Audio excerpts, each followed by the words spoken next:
Oh, hello. Hi, everybody. Welcome to the Just Gaming Tingz Podcast, where we bring an all queer perspective to video games, gaming news, nerdy stuff every Saturday, live on twitch.tv/justgamingtings at 2 p.m. Eastern Standard Time.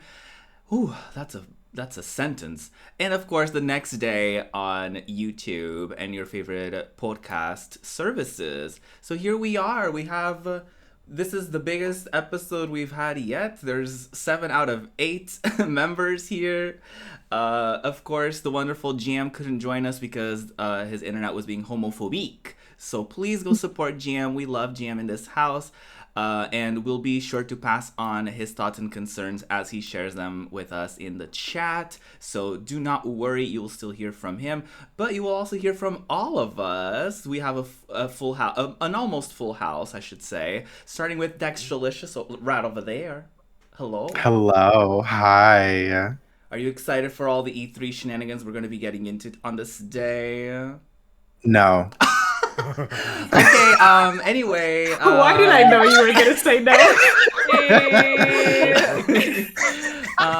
Anyway, next up we have Ruin Crown. Hello. Hi, everyone. Hi. Howdy. Are you excited? I'm very excited. It's going to be super fun. Yeah. We saw you taking notes throughout the last week, so we are ready for the thoughts and concerns by the one and only Ruin Crown. Of course. We love to see it. Of course, we also are very excited to hear all the thoughts and concerns from Koga. Hello. Hello. Hello, Xbox controller. I love that. Just a preview of what's to come. We love that. That's called foreshadowing. We love that. We love that. Hi, Lotus. Oh, hello. I'm excited. I don't know. I kind of like video games. I don't know about you guys. I think they're pretty cool. They're all right. Dex hates them. It's To like each their own, I Video suppose. At some point in my life. They're quite all right. it's Only why I one did breathe. Not Ruby's Southern era. My impact. I steal the pink hat from Joanne's era, and I claim it as my own. It's my Joanne era. Henty ways. Hi, Pants. Did you just say henty ways? Maybe so.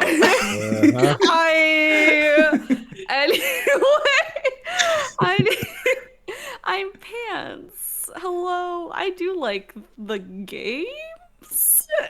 Not the question Yeah. mark. Are you sure? I don't know about that. Trying We'll to hook us see. there, aren't you?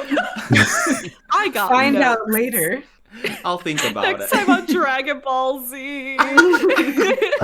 I hated that every time. I was like, y'all really got like this 20-minute grunting sequence only to leave the juicy story for next episode. I hate it here. That sounds like a Project Ruby stream. Oh no. I'm getting saucy at 1 p.m. That's me, Project Ruby. Hello. Oh my goodness. Known for video game commentary, grunting, and clownery. Yelling. Moaning. Hi, Sin. Are you gonna betray me? Hello. I would never. I'm the most sweet, innocent being in the world, and I wouldn't. Okay, now we're lying. Okay, anyway, Well, I roll. now that we got the clownery out of the way, welcome on in, everybody. We're going to be chatting about all the E3 stuff because there's a lot to talk about. Well, some conferences, there's not much to talk about. We'll get into that. I guess we should just kick things off with the Summer Game Fest kickoff. Appropriately, we're going to go chronologically, and we're just going to talk about some of our highlights, some of the lowlights, if you will, and obviously the Summer Game Fest was the thing that kicked everything off, and unfortunately I had a highlight that became a low light. So one of my highlights was Metal Slug Tactics. When I was watching it, you could probably check that from when we were doing the reactions, and I was like, oh my god, this is so exciting. And then I learned that day that basically whoever owns the franchise is basically responsible for that terrible incident with the journalist that got like kidnapped and tortured, etc. So we're not excited about that anymore. Never opened Steam and unwishlist something that quickly. I feel bad for the devs, obviously, because, you know, I wouldn't want to be associated with that, and everyone needs to make a living somehow. But I'm not gonna be perceiving that. But yeah, what about y'all? What were some of y'all's highlights from this, if any? We wait. Are we going in order, or are we just saying and go first? Whoever wants to talk. Well, if you feels passionate about this, and they're like, I need to go. I need to speak now. Yeah. I need to speak right now because Summer Games Fest is probably the one that I have the most notes on right now. Ooh. And most of them... Pop off. And let me read some of them to you. Okay, so my number one just says G off. I cannot get over just being called G off. And I wrote it as GEE off because that's... For me, I just can't wait till I can see everybody, and then we do our G off. Like 2027. Yes, exactly. The Summer Games G off kick off with G off most of my notes are also about the big monsters that I saw.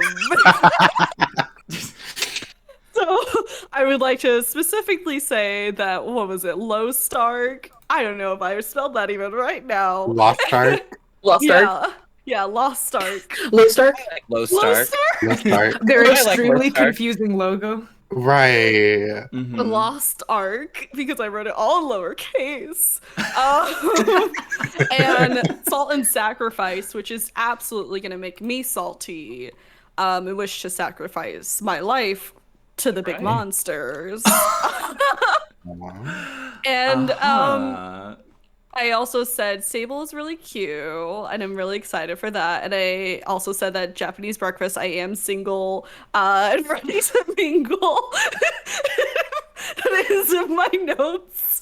And then the last note I have to have is Elden Ring, my pussy. I mean, damn. The Elden Ring was a Nuva ring the whole time. Stop. Well, it's been nice. We're ending the episode here, everyone. Bye. Wow. Maybe the clownery section never ended. Does it ever? Does it ever? Yeah. No. Astronaut with a gun always has been. Always has been the clownery segment.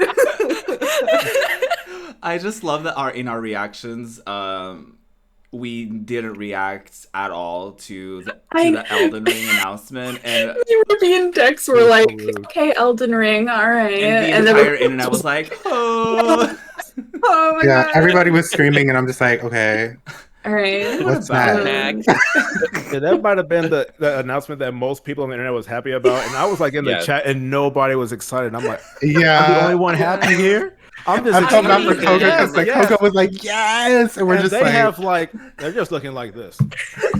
Like golf commentators. I was rewatching the VOD earlier about it, and I just had to hear like Koga's the only one who's like, yes. And I was like, I wish I was there. I was getting my teeth cleaned at the dentist. But I also would have been like, yeah, let's go.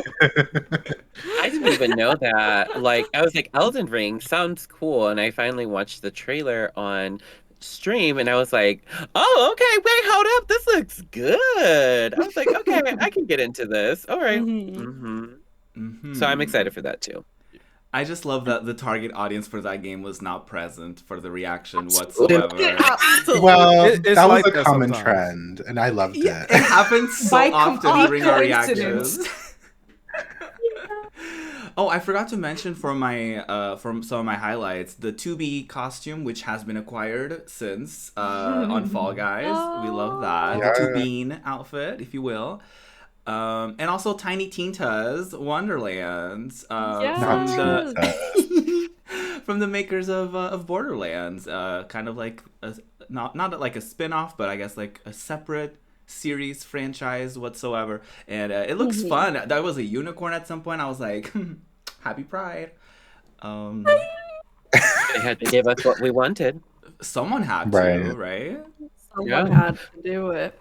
Well, I mean, we are going to have the opportunity to make our own clown college in 2 Point Campus. Okay, I know segue. many friends of the pod have already decided they will be creating a clown college, so I can't wait for all of our clown colleges to be in the list of top colleges to go to in the world. So it's gonna be awesome. Oh my God. That game was in basically every other presentation. I was like, okay, I get it. They're dropping hints. The game is coming out. You know what game we didn't see though? Among Us. We didn't see it. What was going on there? Do not. Now, what is that one Come about? here. I haven't heard of it. What do you do in that Yeah, one? what's this? You said it was Among Us? What is Who's this? Gus? Gus. Is Gus friends with Geoff? Yeah. Yes, it's been confirmed that they are friends. They are canon God. together. There was a Geoff Best map friends. available during the presentation. Canon friends. Oh no. Yeah. Oh my God. I write the fan fiction. Okay, anyway. Fiction. Anything else about the kickoff? I was happy to see Back for Blood, although I mean I was more happy about later with the Xbox presentation what we found out for that one. But I know it's made by the same people who made Left 4 Dead. I played that a bit. My roommate played it way more than I did, but I'll probably be definitely checking that out at least. Of course, we already talked about Elden Ring and that, and I think that was about it for me. I mean, some other things were like okay, but nothing else that was like got me like really, really, really excited. Yeah. Yeah, I was Fair. okay. An update on my Fall Guys experience. I have officially won the game of Fall Guys. Yay! Because I've acquired the 2Bean skin, and my life feels complete. And It's so good. it's so good. I'm also excited for Miss Tiny Tina because I played the first Borderlands and I love that. So if it has like that kind of energy, I'm about it. I love Miss Tiny Tintas and Butt Stallion I care about. I also am a big Borderlands fan, but I didn't want to take up too much time. I was already talking too much earlier. Talking on a podcast, who would have thought? Imagine. But I will say I am booting up Fall Guys right now. A live update as Kansas to 2Bean. I love that. Love Anything that. else we wanna share before we move on to obviously the best presentation? We going to Xbox FX? Who's on the list next? Wholesome Games. No, our favorite. Our favorite Koch Primetime was next. We for half of the stream we didn't know how to pronounce it, and the presenters didn't know how to pronounce it either. We heard Koch, we heard Coach, we heard Koch. Send help.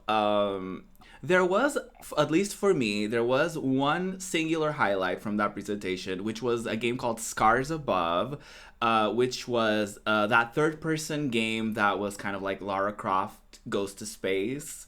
Yeah.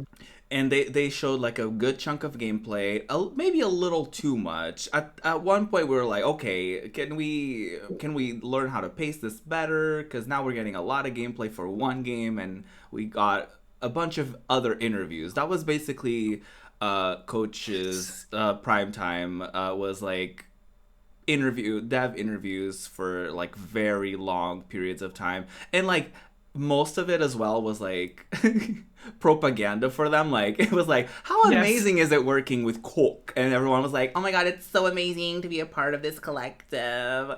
And we were like, okay, but where's your game? Let's see the game. Who was it that said it felt like an internal industry meeting? Because that was what it was completely. That was an investor meeting. Yeah, Exactly. 100% investor meeting. Like, stop wasting our time. right. Yeah, you know, Mm-hmm. misguided choices, I'll say, for an E3 Summer Showcase press conference. Like, if I had signed on to do interviews, I would have been like, wow, this is really well done. But I hadn't. So, you know. True. That's true.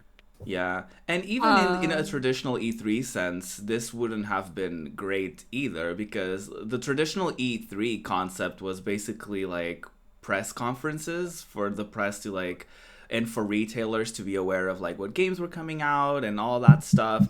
And so even in that aspect, you can't say that that was like great for a regular E3, even if it was like closed off to the public, because some people like to make that point of like, oh, you know, the E3 isn't necessarily made just for people to react to. It's not made just for the consumer. But I'm like, who really benefited from that? Right. Like, I don't know about that. I don't think anyone did. Right. I don't think anyone did. Let's be real. I would like to just add that, spoiler alert, Dex and I were on most of the panels that were flops. Yeah. Yeah. Oh, I'm it was so just both of sorry. us all together, just like, aha. Right. This was one of them. I need to see if that curse continues. I'm so curious. Team Flop was Really at it did. every single time. Me, Dex, and Yeah. Pans. It really was just like the trio here. We were like, so just can't wait. And then it was like, well. Meanwhile, me and Kogo winning quite literally every time. Yeah. The juxtaposition. Oh my God. Literally. Oh my god. Well, a good one was Guerrilla Collective. We could say that they definitely were one of the highlights, especially as we went into as well the Wholesome Direct, which was also under them, but it was like a kind of like a separate event. But it was definitely one of my highlights from E3. Still, like, now after everything is said and done, it's definitely like top 3 for me, as far as like, we saw a lot of amazing games. I remember at the end of that day, after Guerrilla and Wholesome, I added like at least 20 games to my wish list. And probably more, I will add more as like I maybe try some demos out, and maybe some that I forgot or something. But that was definitely like a big one. And this is one where we can probably spend like a bit of time in, because I feel like a lot of us probably have some highlights from that. One of mine was this game that looked nothing like I would play. It looked like a Doom type game, first person shooter, looked like it was in hell, and I was like, what the fuck? And they were like, it's a BPM bullets per minute situation where it's a procedurally generated dungeon shooter where you basically have to fight enemies in rhythm with whatever music is playing. So, and you can time like how you dodge and how you defend yourself and how you shoot them, and it looked really, really cool and interesting. And I was like, okay, maybe this specific first-person shooter made some points. But yeah, I want to pass it over to y'all so that I don't speak too much at once. But what were some of y'all's highlights? Really like started out like no first person shooters, and then we see BPM, one first person shooter. Right. I like it looks so good.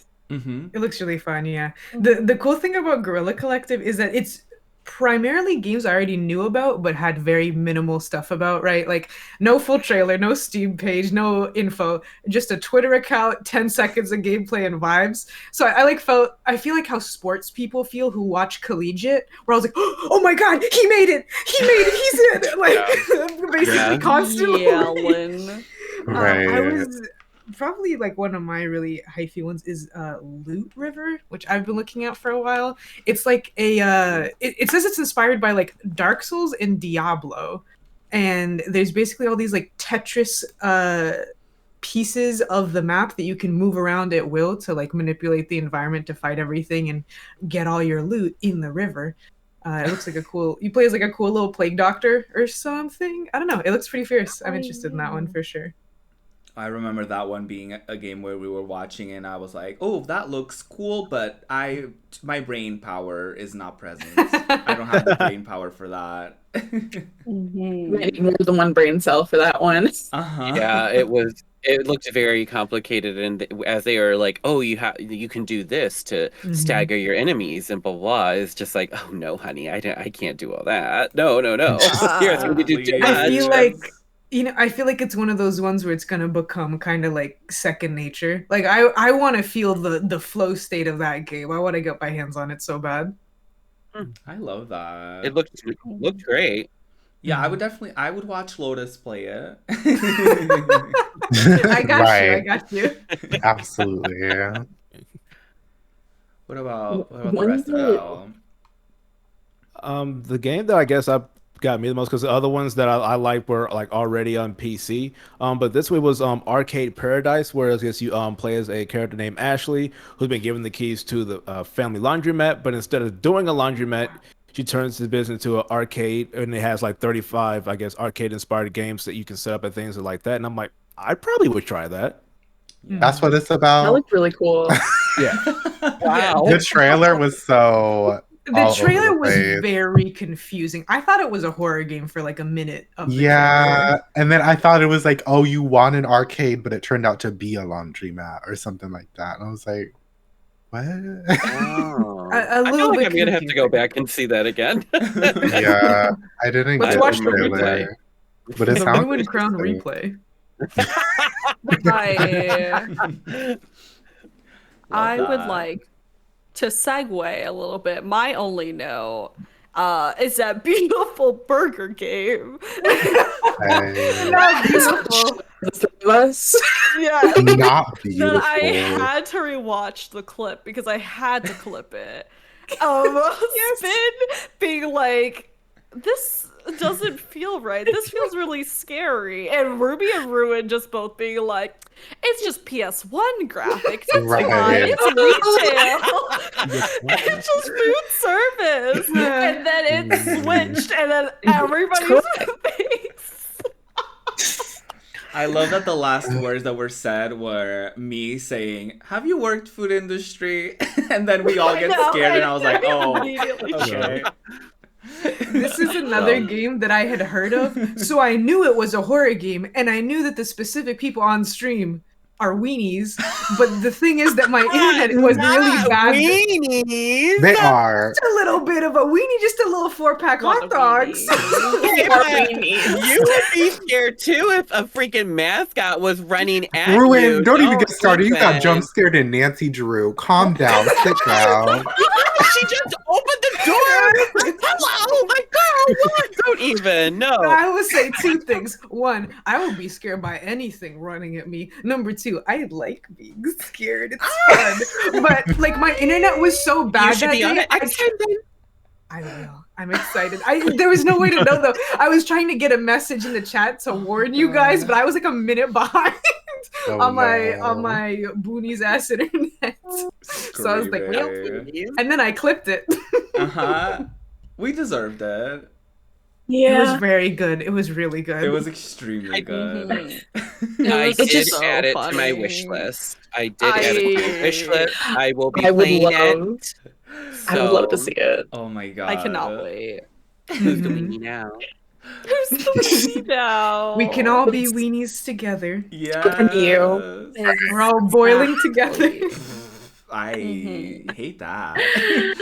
Oh my god. Not the boiled weenie. It's a little bit of boiled weenie. Not those. Come back here. Koga said, I have better things to do. Wait, which way? Another game that I thought was, at least for me, I want to play Serial Cleaners this second.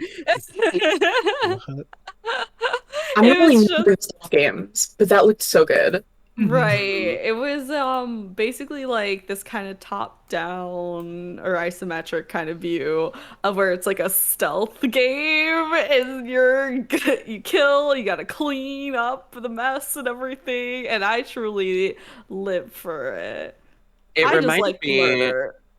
of Party Hard, where you have to go and like you have to kill people. You basically have to kill everyone at the party and all of that stuff. So it reminded me very much of that. So I think it would be really cool. That was another one that I have highlighted, was that one. That demo was really good. It was one of those games where I was like, I don't know if I will necessarily play it because I'm horrible at stealth games, but it's a game that I can definitely see being super entertaining to watch for sure.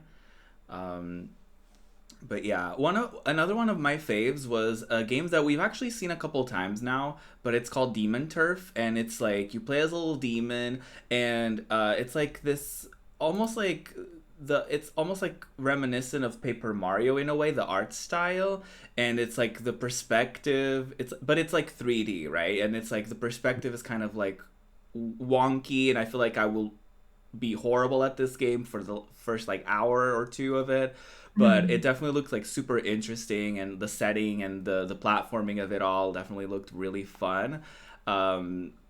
So that's certainly one that I'll be keeping an eye on. And another one was this game called Fire Girl, where you literally play as a fire girly who's like cleaning, who's like, you know, saving people and being cute, and the game looked amazing. So those were a couple more of my faves that as I'm like scrolling through this article, I'm like, oh yes, these ones were iconic. Yeah, I added so much of this stuff to my wish list. Definitely BPM. I feel like I'm gonna be terrible at it, but it's gonna be fun. Definitely Serial Cleaners. Definitely Fire Girl. There was also this one, Blooming Business Casino, and like Yes, that looks good. I'm just like, oh, management sim, cute animals. Yes, it's for me. Hey, hello, this game is for me. So I'm definitely like looking at that one. It looks so cute. Right. I also was about to say that one too. And there was also the Wolf Stride game, which is like mechs versus mechs, and one of the characters looks like Spike Spiegel from Cowboy Bebop, and I was like, well, I'm sold. It's like all in like the grayscale tone and everything too, and I was like, oh, this is so cute. And I also like big mechs as much as I love big monsters. So it was absolutely a sell for me. I need to write this second, feed it right into my veins. And there was a game Unmetal, which was like pretty campy, and I didn't think at first that I was gonna like it. And then I wishlisted it at the end. I was like, you know what? This actually was pretty cool. Just like, because it feels like Metal Gear, where it's like stealth wise too, but it's also like really, really campy and funny. And I was like, you know what? This probably is a game that absolutely I need. I can't be lying to myself. It's Metal Gear, except it's campy on purpose instead of on accident. Yeah. Right. Yeah, no, exactly. It does it on purpose. You could tell. Mm-hmm. Yeah, it's definitely like inspired by Metal Gear, because that game was also campy on purpose, because, you know, Kojima. Yeah. I don't know with him sometimes. I'm like, you did something. Was it intentional? I don't know. It's about a Right. straight 50-50. It really is. And you will never know. I did forget to say one of my things back for the Summer Games Fest, which was why did Kojima have us watch 10 minutes of whatever his name is getting into a box? Right. That's just the enough. Kojima experience, though. I just go, I guess you're right. Favorite moments at the entire thing. It was really iconic, though. I was screaming. I love that. I do need to play Death Stranding. Like, I definitely want to play Death Stranding. Me too. It's the type of cursed content that aligns with both of you. I see it. Come Very on, true. Princess Peach. I see it Love for it. y'all. But now you Mario gotta and wait for the Princess director's cut. Peach. Yeah. Mhm. You don't want to miss that content. The PS5 exclusive. Oh wait, it is. Oh, I think so, yeah. No. I love that I things. look the other way because I have Right. one. That means we have to wait a year on PC again. Oh, well. Oh, yeah. Well, At least Final Fantasy VII Remake still has us waiting over a year for the PC port. Yeah, I have heard some things on that, but can't confirm. They're probably gonna I wait to have not like. played it yet. They're gonna wait a year for like. They're gonna do it a year from now when the DLC has been a year old and just release both things as one game for PC. Mhm. So it's gonna be Final Fantasy Yeah. VII Remake, Retrograde, Remake, Remix, Remastered, Roman Holiday Reloaded. Right. It might be PC. earlier. I'm not sure. I have to look at what date it said, but like the date that it said how long it was going to be exclusive to PlayStation 5 was less than a year. But I don't remember the word. exact date. But I mean, are they going to give it to us in less than a year? Right. Are they going to Mhm. release a second DLC and then ruin it again for us all? We'll stay tuned. But meanwhile, we do have the Wholesome Direct, which was, again, such a highlight for us. We were all just like smiling the whole time, having such a good time with it. Really. I will just say It it is was- the year of the witch and the skateboards. That's Right. That's true. All we need is a game with witches on skateboards. Make it happen. There's literally In the universe. and there's a game that I don't know if it was announced anywhere else, but the Tribeca game thing. But it's called Ali Ali World, and you need to Yeah. look into it. It looks really good. If you haven't already, it looks amazing.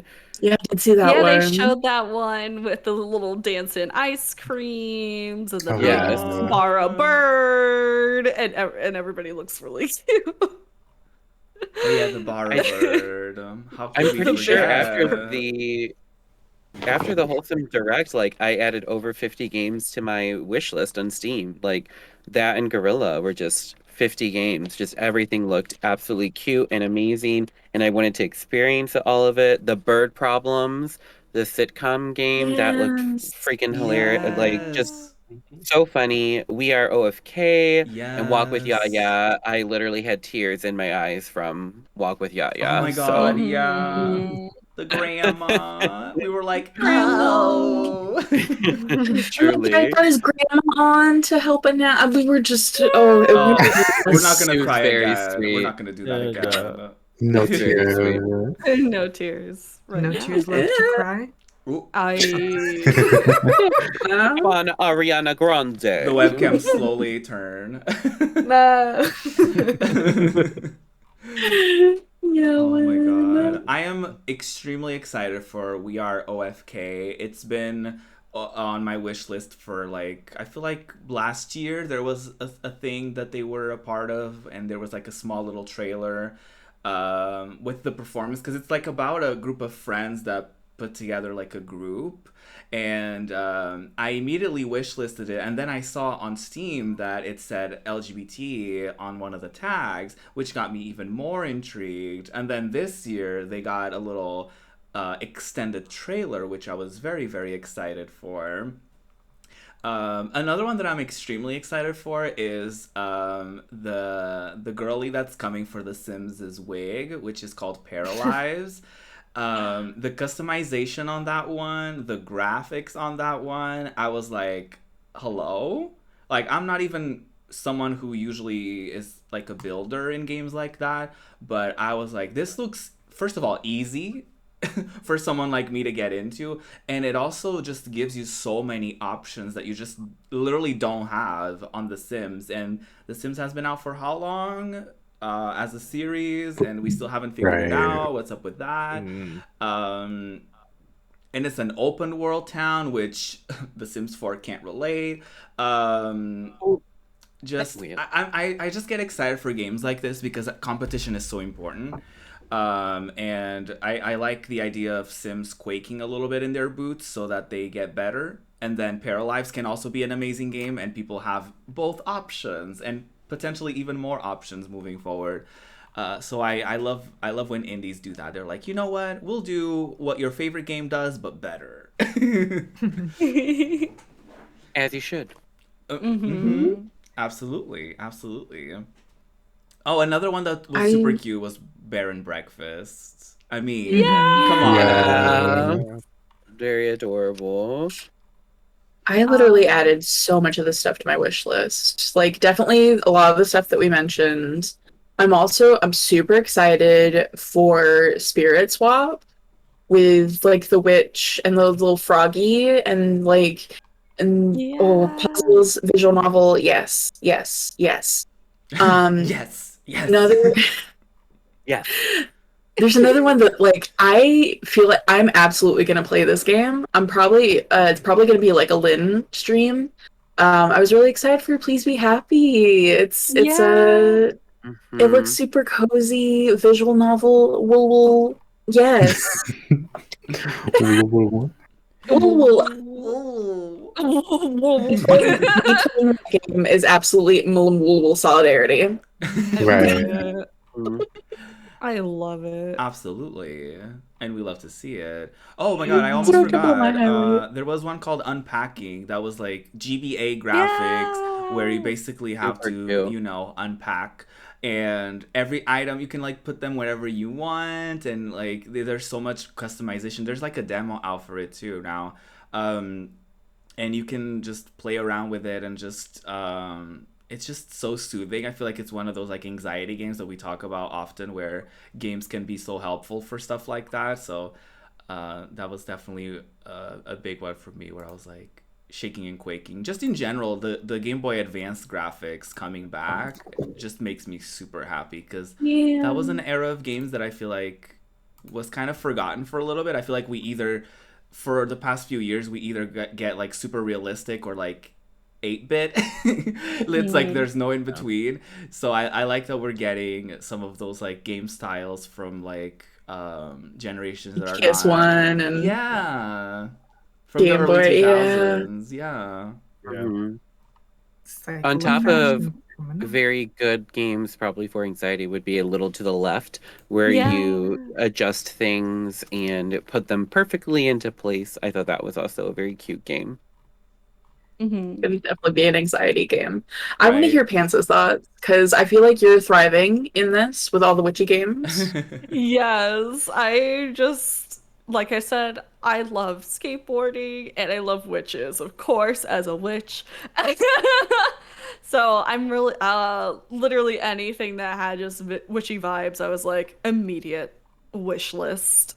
So like the witchy life story, which is like kind of that cute, like, visual novel-esque, but like crafting in it as well, with also a diverse cast, which is always nice to see. A lot of people of color in it.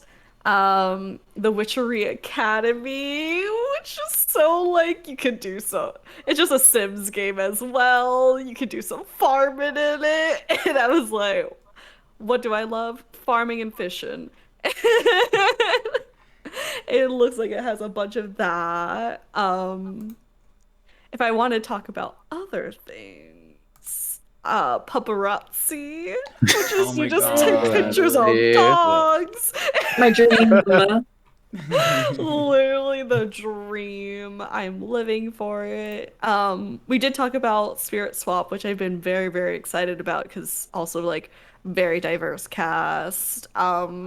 I loved like little puzzle games like it too. And of course it's got like lo-fi music, which is my favorite, and then the witch vibes, which is just mwah. Just so good. Um and yeah, what was it? There's like the one with like I can't remember the name because I'm looking at my list too and I'm like trying to find it, but there was one that was like witch, but like it was like an old lady witch, and I was like, I am sold for that.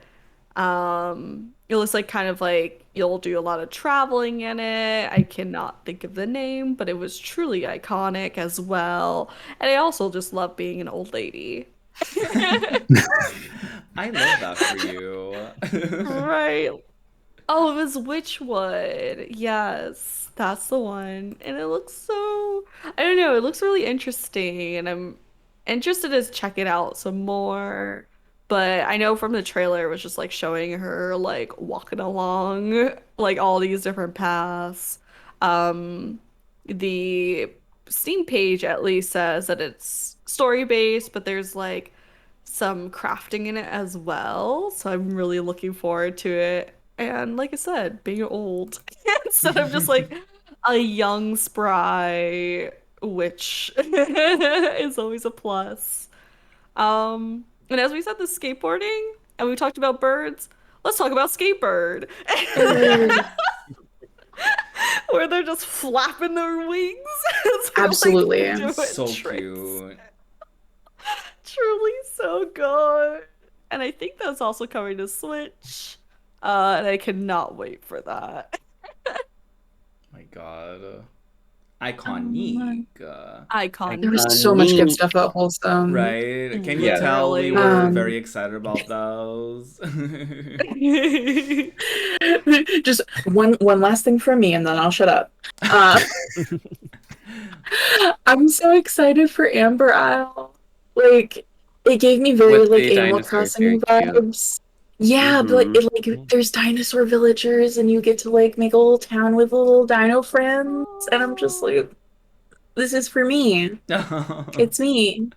It was very adorable. It was very cute to So watch, and I was cute. like, "Oh, this is just going to be a very good game for people who love dinosaurs. Like, just you get to interact with Yes. them. Like, how cute!"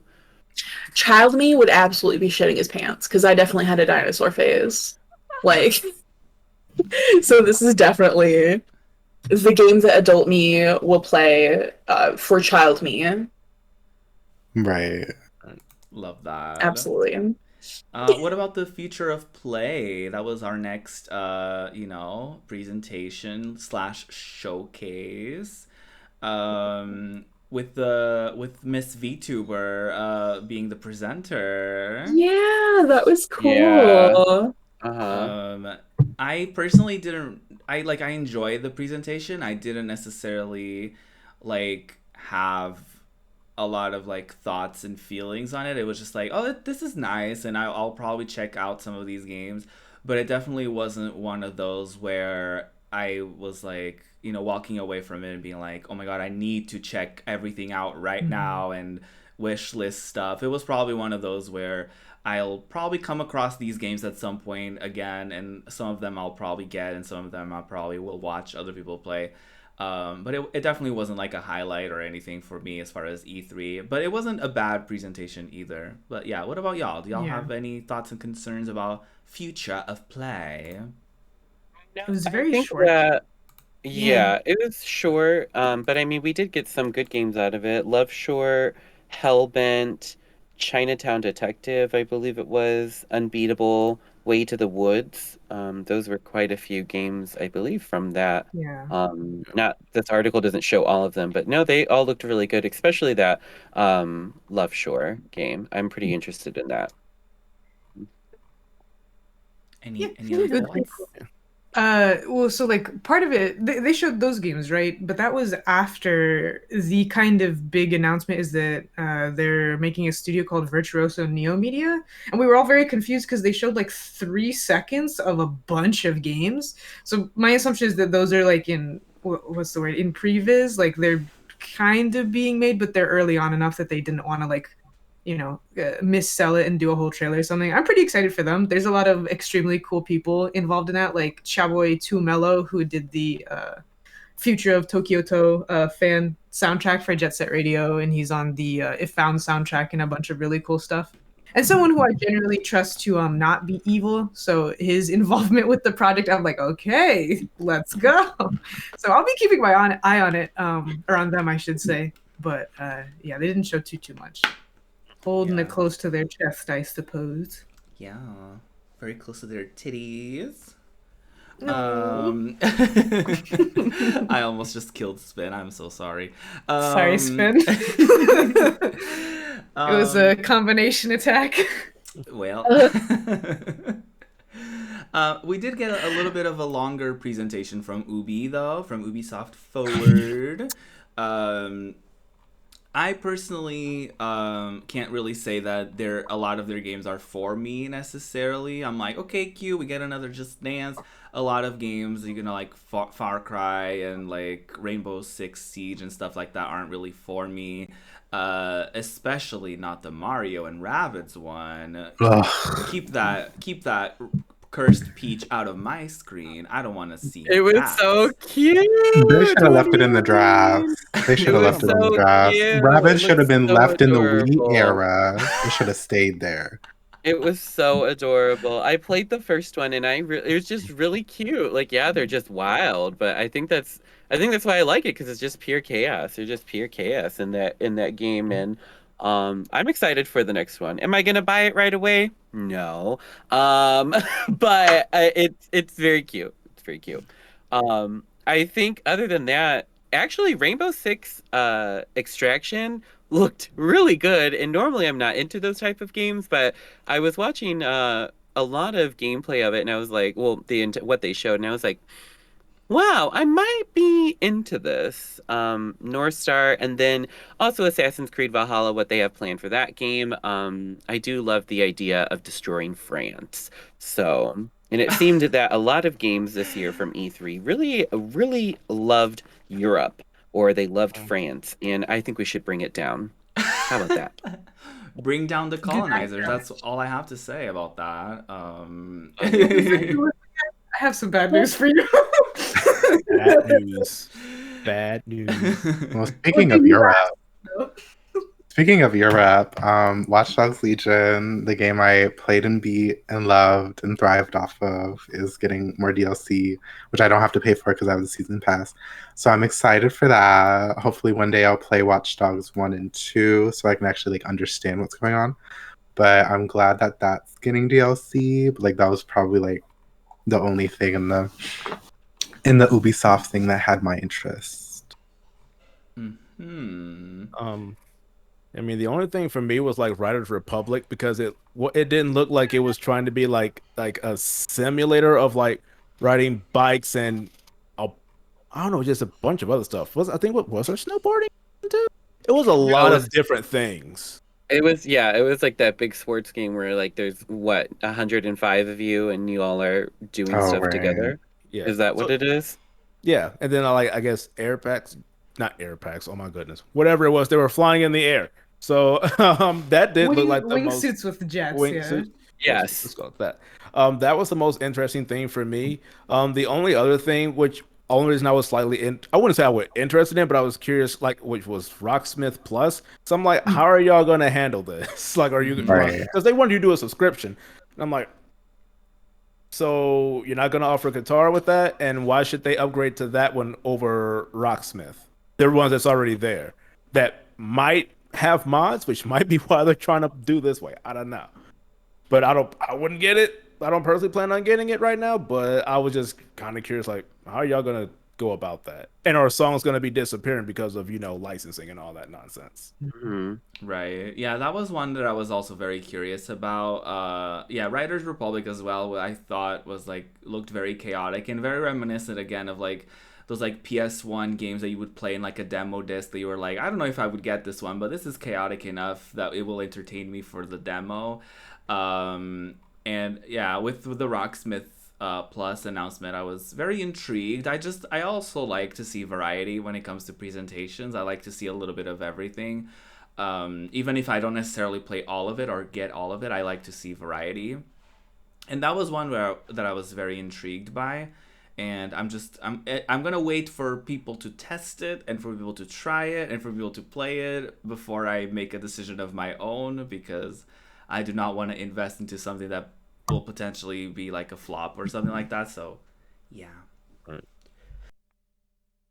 I was mostly no thoughts, head empty on this one. I was kind of interested in the Rocksmith one. I don't know if it's something that I would play, but I was like, hey, this seems neat. But basically, it was me just like seeing all of the Siege content and just going, right, because it was most of it, yeah. Just napping. Just a little nap. Yeah, I've never Which really is played fine. it, so it was that wasn't really my thing too much.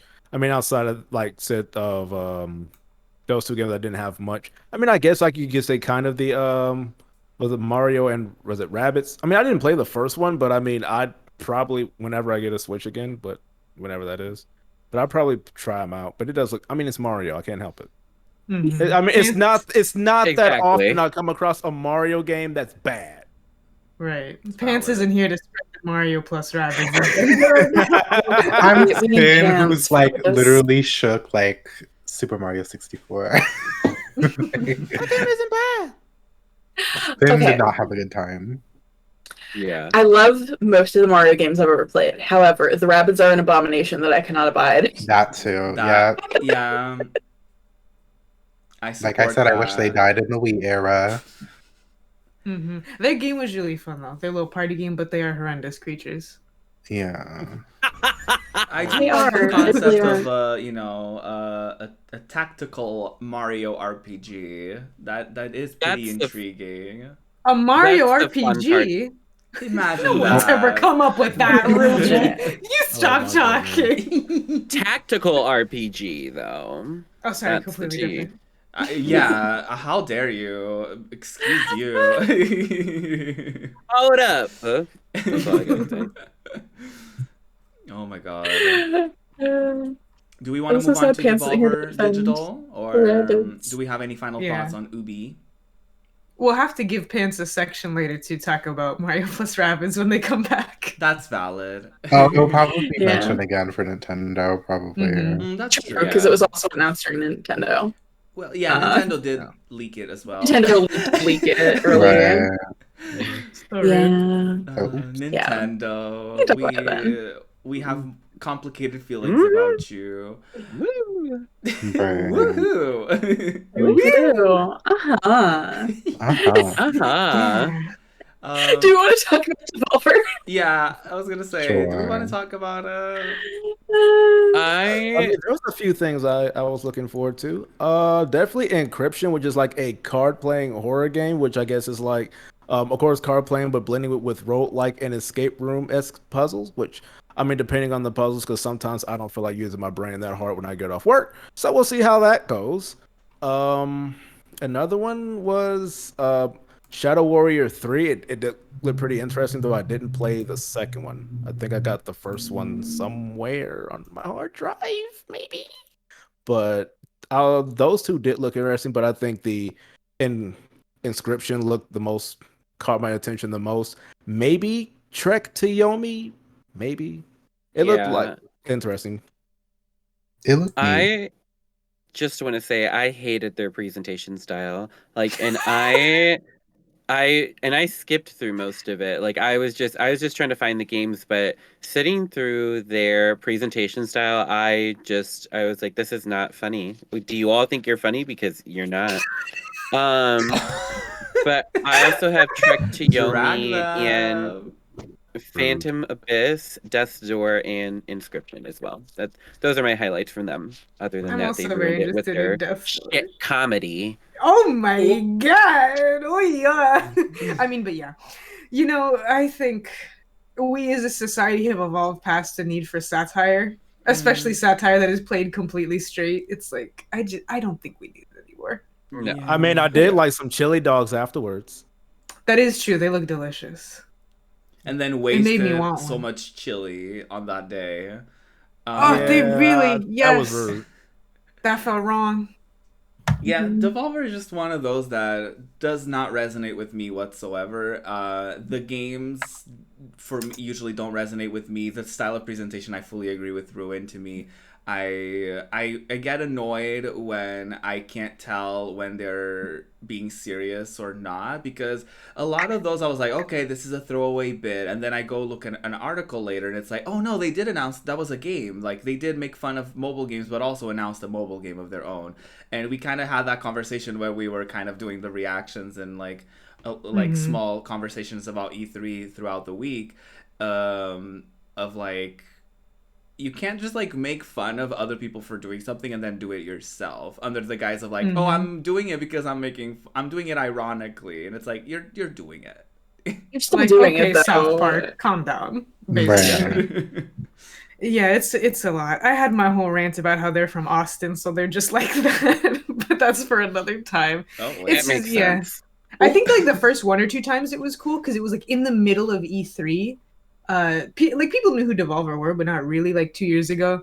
So they just like were at E3 proper and just had their presentation. It was all making fun of everyone and like that. That was funny.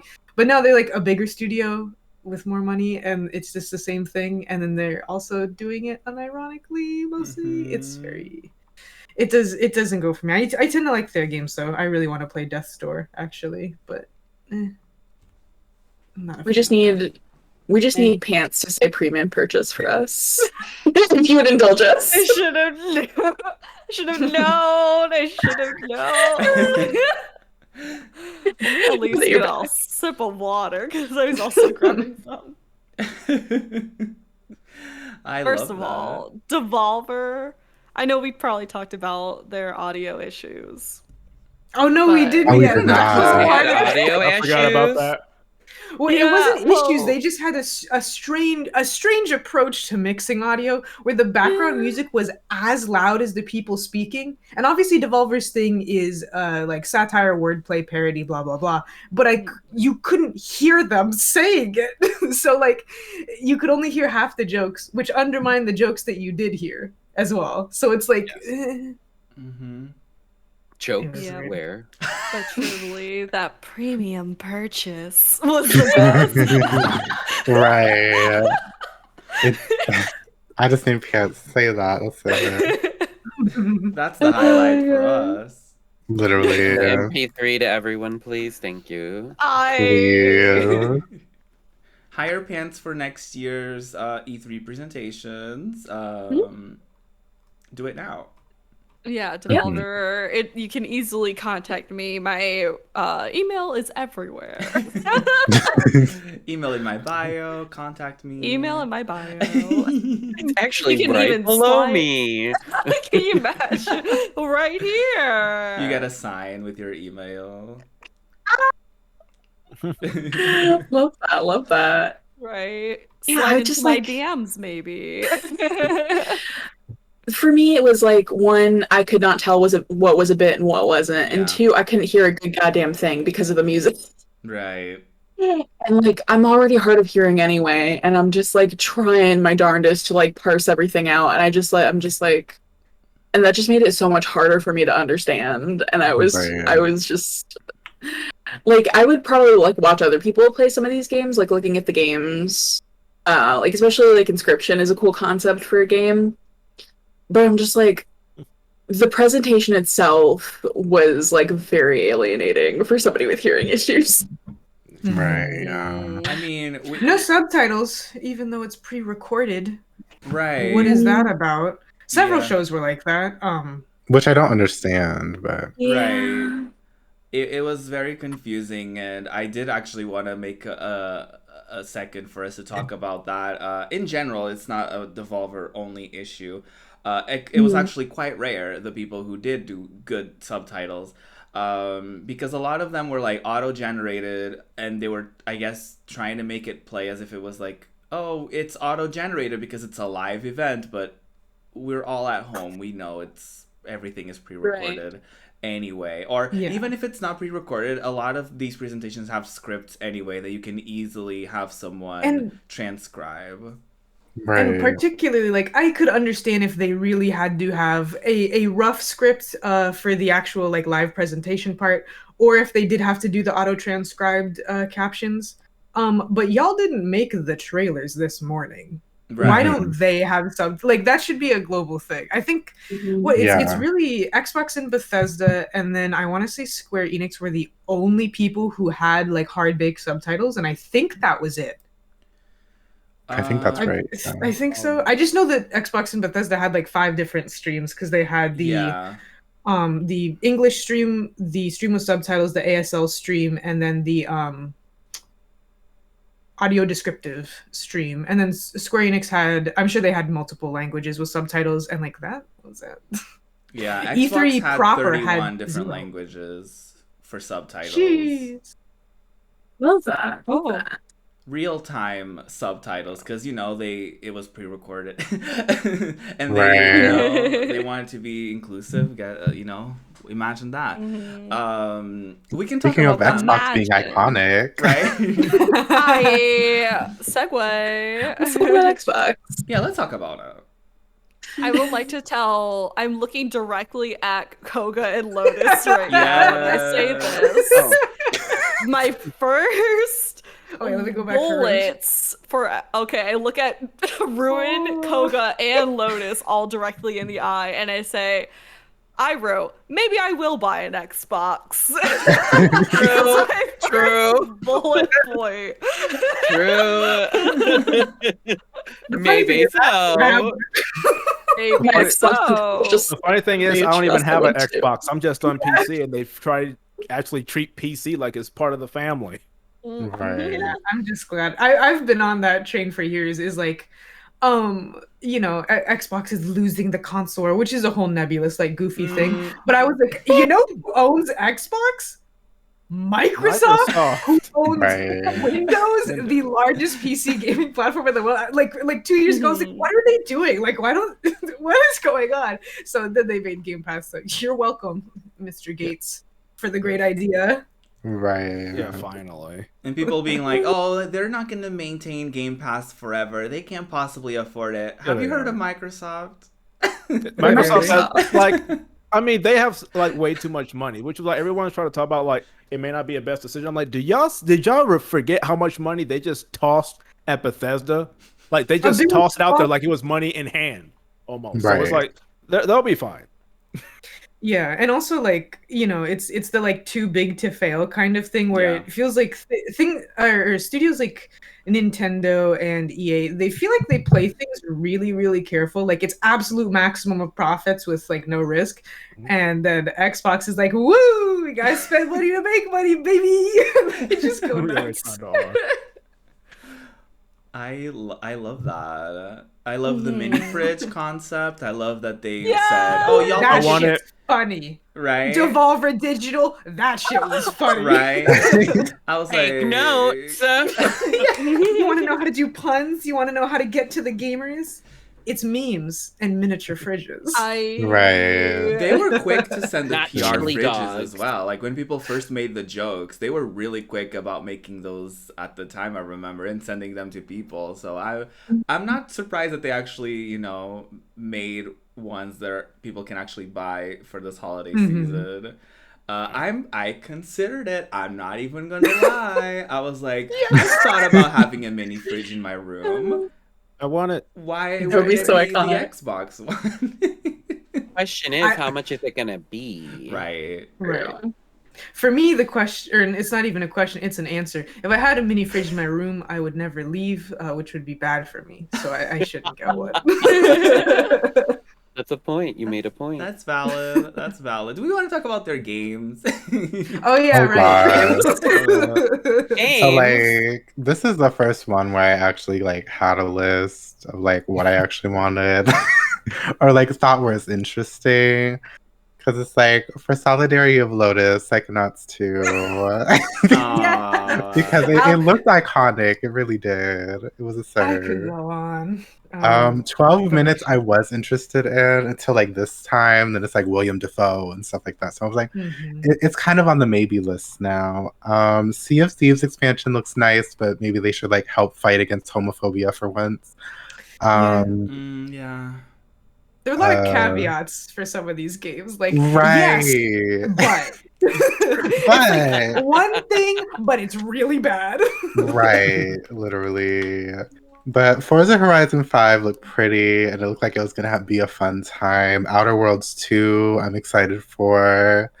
And then Slime Rancher 2 looked cute. Mm-hmm. And I'd say that's then Halo only because of Master Chief. So we didn't know. Master Cheeks. The Master Chief. Master Chief. That's still the funniest thing I've ever said. I'm glad it was recorded. Right, truly. Oh my god. I love Psychonauts So- too. Extremely excited for Psychonauts 2. I'm just Psychonauts 2. Give it to me. Yes, give it to me now. now. I've been waiting Give it for to me so now. long, and having like a hard release date is like, hang on, let me get the Steam app on my phone so I can see how many hours I have in Psychonauts 1. But it's like probably my favorite game of all time. It's jank as shit, but whatever. I have very fond memories, particularly because, you know, people say like its art style is very Tim Burton-y, like it's a lot of weird, interesting shapes and very colorful, but kind of dark and spooky. So as a child in the Catholic South, I was not allowed to play it, but my brother was. And when my older brother made me a Steam account, he got it for me secretly so I could play it. Oh, we love to see it. So I love it. I have 72 hours in Psychonauts. I've played it, I think, 6 times. One of them was 100%. Can't recommend it. But it's usually like between $1 and $10, and it's on Game Pass. So you should try it. It's really fun. Very creative. Jack Black is going to be in the next one, which is pretty hyphy. Oh, yeah. One of the only Romani main characters in games, period, full stop. It's a little messy in the first game. Like, it's a little like, ooh, because mysticism. Second game, they're going more for showing off the lead character's family and stuff, so that should be interesting. And the level design is just so good and so fun. And it's so funny. If you're like, will I think Psychonauts 2 is funny? I need you to go to youtube.com and type in Psychonauts Dogen Squirrels and watch that 2-minute scene, because it lives with me every day of my life because I think it's so funny. And if you think that's funny, you'll be good, basically. I love that. And we also talked about it pretty recently about how they're working with a mental health organization to make sure that, you know, because the title Psychonauts may have you thinking a certain way. But they're basically minimizing or completely removing ableism as far as like themes and power-ups and stuff like that in the game. Because they're they're working with a mental health organization. I definitely wanted to get on that. Yeah, I forget which one, but we did talk about it on a previous episode. So just like check out a previous episode of our podcast. Developer actually caring? Wait, what? Wait, what a thought. Imagine. Overall, like Double Fine stan, and I feel like that's kind of not their MO, but something is a lot is that they do care, and sometimes they can be a little clumsy, but it's okay. Like one of their first big games was Grim Fandango, which is a story about like being in the land of the dead in Dia de los Muertos and having to deal with like all the drama about it. And as a Mexican person, it's pretty accurate. It's shockingly accurate for a bunch of white people from California in 1998 is what I'll say. So especially for that time, I was like, okay. And yeah, Psychonauts is kind of messy. There's a couple characters who are like crazy. That's not a language I approve of, but that's like all I can describe them as, right? Like they're just kind of like unpredictable and dangerous, and there's nothing specific about them. But yeah, the game is about using your psychic powers to go into people's heads and help them. So, you know, there's like a big scene towards the end half of the game where you're in this abandoned insane asylum where the former patients just kind of got dumped there. Like they're still there, even though it's been abandoned for years. And so your whole thing is that like their various conditions have gotten worse because there's nobody to help them and they're all alone on a big scary island. And so you kind of go into their heads and I feel like it's pretty well done, those characters, and you help them work through their stuff. Like there's a character who has anger issues because he kind of can't let go of some drama that happened in high school, so you like help him fight these bosses and all this stuff. There's like a woman who has a really tragic backstory. She's like a what's the word when you're in pageants as a child? There's a specific word, but I can't think of what it is. But she's like a little theater girl who got like forced into the theater life, and you help her like work through that, and you put on this big play about all the like good and bad things that happen to her and help her find her muse. It's really cool. I like it. Love that. I feel like we definitely have to mention Redfall. I think that was definitely the biggest highlight for me, because I was like, come on, diversity, come on, interesting cast, and it looked like it would be like the characters have like really good chemistry, and I can see that being like within the game, them having like funny quips to each other and then having like really nice interactions. We didn't really see gameplay for this presentation in specific, but I'm very interested and intrigued. Definitely here for it. And I feel like Jam would hate us. Yeah, the one thing Jam said before his internet cut out was talk about Redfall for me. Yes. Here we are, Jam. We did it. We did Jam. I'm also excited. I did see a little bit of this in like early access, I think. Like I know some people were streaming it, Party Animals. Yes, so adorable. Yeah. It looks so cute and so fun, and it's gonna be on Game Pass, and I'm just like, yes, I'm gonna fight all of y'all as cute animals. Yeah, that's another thing that's worth noting, is that I think only 2 games out of all the games that were shown are going to be day one on Game Pass. So that's going to be awesome. And we keep talking about how Game Pass is probably the best deal in games. So that's definitely something for y'all to keep an eye on. And I just love the idea of like, you know, getting it maybe for a specific game and then being like, oh, let me just try these other games that I probably would never buy, and then potentially becoming a fan of those games. I really like that concept for that. Yeah. But do we have any final... Oh, yes. Oh, sorry. I was going to say Xbox Game Pass is really interesting. From all the indie devs I've heard of, you know, people like, oh, people are just going to buy Xbox Game Pass to play like a billion games. They're not going to buy anything. But all the indie devs I've seen talk about it have said that their sales actually went up after they used Game Pass, which is very interesting to me. So, shout outs. Iconic. Nice. We'd love to see quick it. thing then. Sell me on Game Pass, because I still kind of do not know what the hell it is, to be honest. Me, not having any way to use that. We got Oh you. my goodness. So Xbox Game Pass is pretty much where you pay either $10 a month or $15 for Game Pass Ultimate, which includes Xbox Live and able to play it across on all the platforms. To where they add like a bunch of games, usually mostly like their first party games that are like about to come out. They add those day one, some previous games that they've already had, and then also, depending on the agreement with the developers, potentially third party games as well.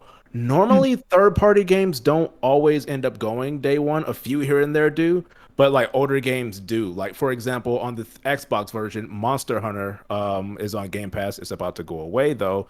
And yeah, you have to deal with that. Some games will only be up there for a certain amount of time, but it's just like a bunch of games that you can play for like $10-15 a month. I do 15 because you also get access to the xCloud, which means you can play like on your phone. I did also get an invite so I can play on my browser, which they're going to be bringing that to everyone shortly. And then they're also bringing that to the original Xbox, so you can play Xbox Series X games. So they're doing a lot with it. Wow. It's one of those things where it's like, it's very cheap to me when you consider all that you get. And I'm scared that they're going to raise the price. Like, at some point. It's very good value if you're okay with the fact that the third-party games at some point will probably go away. You don't know when, but they're also on a discount, like 10%. But it's our discount. But I have yet to see like their first-party games leave the service. Okay. Yeah, it's a Netflix kind of format, right? Like the originals will stay and then the others will rotate, but it will give you enough time to play through them. Like right now they have a bunch of Final Fantasy titles. They have basically the entire Yakuza franchise. They announced Like a Dragon was joining Game Pass as well. So they're doing a lot, and it's definitely one of the biggest deals, and that was actually an announcement that they made throughout the week, that, and I'm glad Koga reminded me of that as well, that in order to keep older gen players on, they are going to be bringing over xCloud for those consoles so that people on Xbox One can play games from the series editions. So that's going to be very interesting to see how that's going to work, but it's definitely like a big move as far as gaming goes, because it's like it's the opposite of backwards compatibility. And forwards it's right compatible. Like it's forward as long as your internet is good. Right. That yeah. is I'm not sure. Interesting. But I'm not sure of the specs yet, because as of right now, they're using the blades for the original Xbox One. So that's what you're playing right now. But they did say at the end of the month it's going to be. It was originally supposed to be getting switched to Xbox One X. So now they're doing Xbox Series X. So I'm not exactly sure like what the resolutions of the games are going to be, what the frame rates are going to be, and whatnot. But it's good because with consoles still being hard to get, it's good that they're still bringing it to where if you have the original Xbox, you don't have to upgrade. Now, there is going to be like a little bit of button delay. I mean, it's still like that as right now, even though it's in beta. So if you can get around that, it's honestly just pretty good. Like, you don't have to upgrade to the next thing if you either don't want to or you just can't find one, which that doesn't look to be changing anytime soon. You ain't got the money. Right. Maybe I will get an Xbox. Honestly, Maybe so. Well, there we go. There's your answer. I feel like at this point, Microsoft should just sponsor us. Exactly. Give us the Pride controllers, Xbox. I'm yelling Please. your Thank you. Xbox, Microsoft, I will throw all of my money at you if you let me buy the Pride controller. Right. Give us the Please. Pride controllers, give us a fridge, give us an Xbox. Give it to us now. Give us everything, please. We'll continue talking about you. Somebody sell send my this to soul. Xbox right this second. Please. Flip and send. My Yeah. address And is. Game Right. Pass is also on PC, so if you don't have an Xbox and you have PC, well, there you go. Yeah. I Our go to email that. is in our bio. I go to Just sign Gaming up right Tingz at now. Gmail. Ooh. I think really the only other things that stuck out for me was Contraband, which it just kind of looked like Strange Brigade to me, at least what they were trying to like show. But Contraband looked pretty cool just from what I mean. They didn't show gameplay, but I just thought the concept was cool. Somerville looked very good. Plague Tale Requiem, I'm super excited for. And that's really all I had. Atomic Heart, Euden Chronicle, Outer Worlds 2, Replaced. So those are some other ones too. I was gonna say Replaced and Redfall were my two. The two R's are the ones that I really cared about. R's. Iconic. Yeah, there's quite a few for me, but I'm going to try to go through them as fast as I can because I don't want to because we've been on this for a while. But it's hard. It's hard. Xbox does good stuff. I mean, I think they did really good this year. So that's true. So for me, I mean, since I'm on Game Pass, probably almost everything on this list. But Starfield, Back for Blood for sure. I'll probably try out Sea of Thieves DLC. I didn't play much of the base game, so I don't know. Psychonauts 2, I haven't even played the first one yet, so I'll try to get around to that at some point. No promises. I'm sorry. Loaded eyes emoji. Hades is coming to Game Pass. I've never played that, so I'll get to play that. That's on August the 13th. Halo Infinite, of course, because I like Halo. I'm not like hardcore like some of these people are out here, but enough to where I do want to play it. Definitely the single player and then probably the multiplayer, which, by the way, the multiplayer is free. So that's pretty cool. Do want to try Replaced. Just trying to go down here. There's so much here. The Outer Worlds 2, I did like the first one. I'm honestly surprised how soon we're getting the second one. I thought it would have been maybe another year or two, but no, it's coming pretty soon.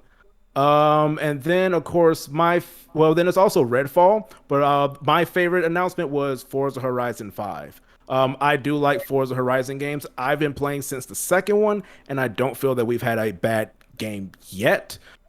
This was kind of a little bit of a surprise to me. I've heard a few things here and there because they normally go for Motorsport Horizon. The last game to come out was 2018, which was Forza Horizon 4. They wanted to give some more support for it. And then last year they announced Forza Motorsport. And we're like, okay, that's what's coming out probably this year, next year. No, it's Forza Horizon 5, and it's coming out like this November. Work. And so that was the biggest thing for me. And we got to see gameplay. And it's, of course, going to be a Game Pass day one. So I'm definitely excited for that. Iconic. I think we're gonna get up to some real cholo shit in North Mexico.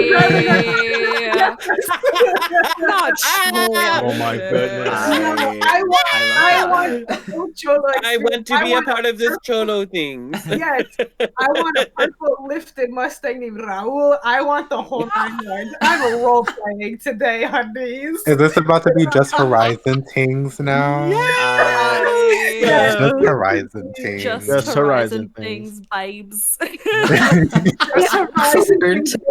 All coming on for gaming streams to do Just Horizon Tingz. I love the top half of the screen just being just Horizon Tingz and y'all just doing that. The bottom still doing Fall Guys. I know, right? And Jam also did want to mention, I see here, was it Microsoft Flight Simulator? It's been out on PC for a while, but they're bringing it to Xbox Series X as well. Of course, that's going to be on Game Pass as well. That's honestly why this was just so good for me. It's just you get a whole presentation, and it's like Game Pass, and that's why it kind of just wins for me because there's games that I might not have cared about, and it's like now I care about almost everything they're just showing me because it's just going to be right in my library. So okay, on that one. They definitely did that, if you couldn't tell. Let's talk about Square Enix. Oh my Let's talk about people that didn't do that. Let's talk about Square Enix. Who wants to start on the high note? They barely talked about Guardians of the Galaxy at all. It was so weird. It was like blinking and missing it. Oh yeah, so weird that they didn't talk about Guardians of the Galaxy. Just like there was no Among Us at the entire week. Right. Yeah, I can't believe Among Us got shafted this E3. I will say that I'm probably the most excited person on the internet about the Square Enix presentation because everyone else is like, I don't know about that. But I completely agree with everyone else in the world that they spent way too much time on the Guardians of Galaxy game. I'm like, I get it. The game is coming out. I understand. I need to see this like 15-minute cut like gameplay footage of me walking down an aisle. No thank you, I'll experience that myself. But a big one for me was the rumored Souls-esque Final Fantasy game that they just gave the biggest fucking title called Stranger of Paradise Final Fantasy Origin, which I'm very excited for. I know that the character, designs people weren't really super excited for, but I do like the possibility for one of them. I was like, what? I see you. I see you. I don't know their names, but I see you. I see only the pink twink. Exactly. Obviously. That was not the one that I was seeing, but that's quite all right. I was into the other sidekick. I will say a little bit about it before I go into in-depth analysis because I have many thoughts because I played the demo. We're getting into it. I will save it for a little bit, but I will say that I thought this whole time the pink twink's name was Ash, and then the other sidekick was Jed. It is the other way around, which is something. I'm an Ash stan. Ash is very great. I do love him. I'm team Ash. Jed is still a name anyway. And of course there's Jack, which I never look at. I do not look him directly in the eyes. Yeah, even though I had to play him, I still look away. Right. I do like the theories that are going on online that it's an isekai kind of game where these people are plucked from real life and they're thrown into a fantasy world, and that's why they're wearing, regular people clothes as far as like Final Fantasy standards, right? And why their names are like, Jack and Jed and Ash, I like that idea, especially because it's supposed to be like a reinterpretation of Final Fantasy 1, which was my theory, and I was so excited about it. I was like, yes, because the title is Stranger of Paradise, so it makes me believe that they're from another world who they got, they're strangers, if you will. And I love that. I didn't love them saying chaos as many times as they did in the fucking trailer. I was like, just say Jack. Just say Jack. Right? Because the memes are great now. I love it. It's so good. I was like, oh, you wanna fight chaos? Oh, okay. You're dropping hints that you wanna fight chaos. I see. Dark is so thick. Dropping hints. It's that meme of Kim Kardashian being like, I'm dropping hints that I'm single, and then her saying, I'm single. I'm single. So I'm into that. I'm also, of course, into Life is Strange True Colors. I'm super excited for that one. And another exciting thing for me is the Final Fantasy Pixel remaster, and which we later learned that it's not going to be like a collection. You have to purchase every game individually, which I'm fine with because I already own most of the games anyway, and I'm just looking forward to 1 and 2 to finally own them anywhere. I don't know how that's gonna go, but they're doing it on Steam and mobile. I already saw some like pixel art a little bit here and there showcased, and it didn't look like it's prime quality.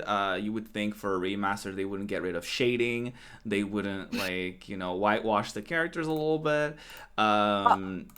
Just a little bit of skin bleaching. It's Square Enix. You have to have Square Enix. Yeah. I look at Tidus and how he started as a tan character in 10, and he slowly but surely has been getting whitewashed in character arts and all of that.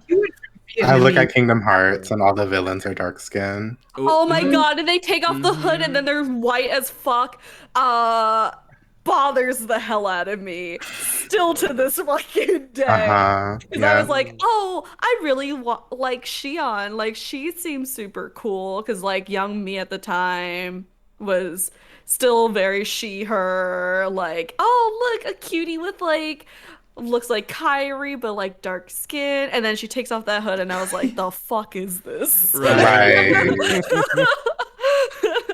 And then what is it, Diz as well, who's like, you were just like, oh, that absolutely is a dark man under there, and then it's like the you literally man. see a tan. You literally see like dark skin, and then they take it off, and it's just like white man with a little tan, and you're like, it makes no sense. It's a flop. Colorismo.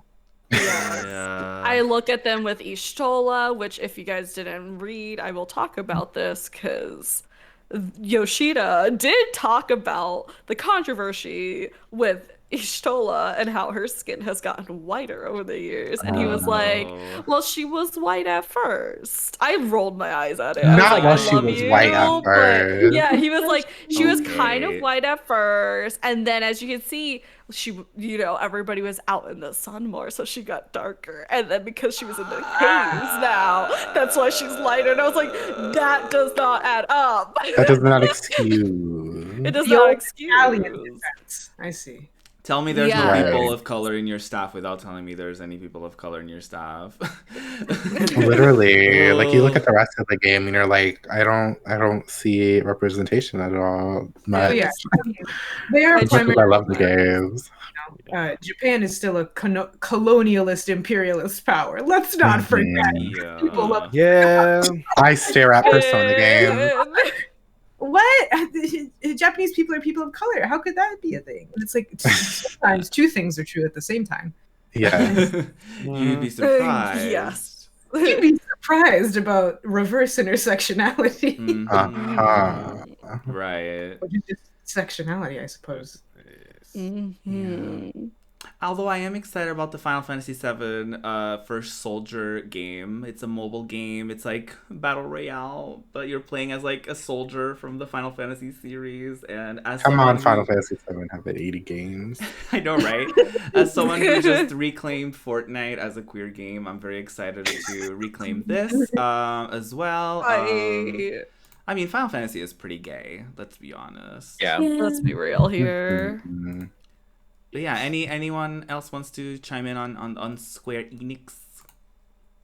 I would say the other big game is Babylon's Fall, and the only reason why I loved Babylon's Fall was the opera that was happening behind all of the action. Oh, yeah. It was iconic, which Square Enix just continues to prove that they are truly the masters of orchestration. Like, they have some of the best composers working for them, and they have had the best composers working for them for years. Many of them not returning, but they get their one big hit out. And Babylon's Fall is definitely going to be very interesting. I did sign up for the beta. Hopefully I am able to join, but yeah, I'm really excited for that game. Though I wasn't in love with the kind of water-washed looking world. Like, I feel like with newer games we kind of expect clean looking environments, and we weren't really getting that. So I don't know, maybe we'll see. Maybe it's just too early for it to have those clear-cut environments. We'll see, though. It reminded me of that era of games where everything was beige.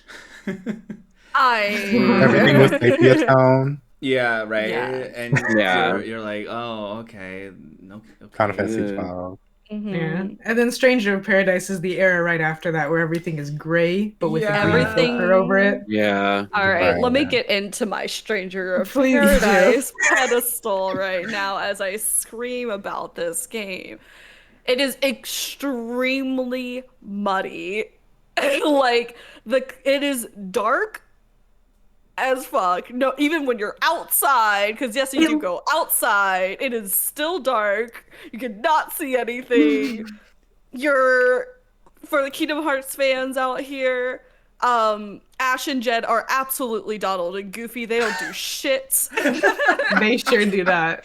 They do That's not do anything, and then they will fall in battle, and you do have to go up to them. And the controls are not my thing, because you do have to go up to them and press, like, for PlayStation 5, because that's what it's on right now for the demo. You have to press the middle button, basically. So that middle button that's on the controller is used a lot also. So you have to use that to kind of hold it down to revive them.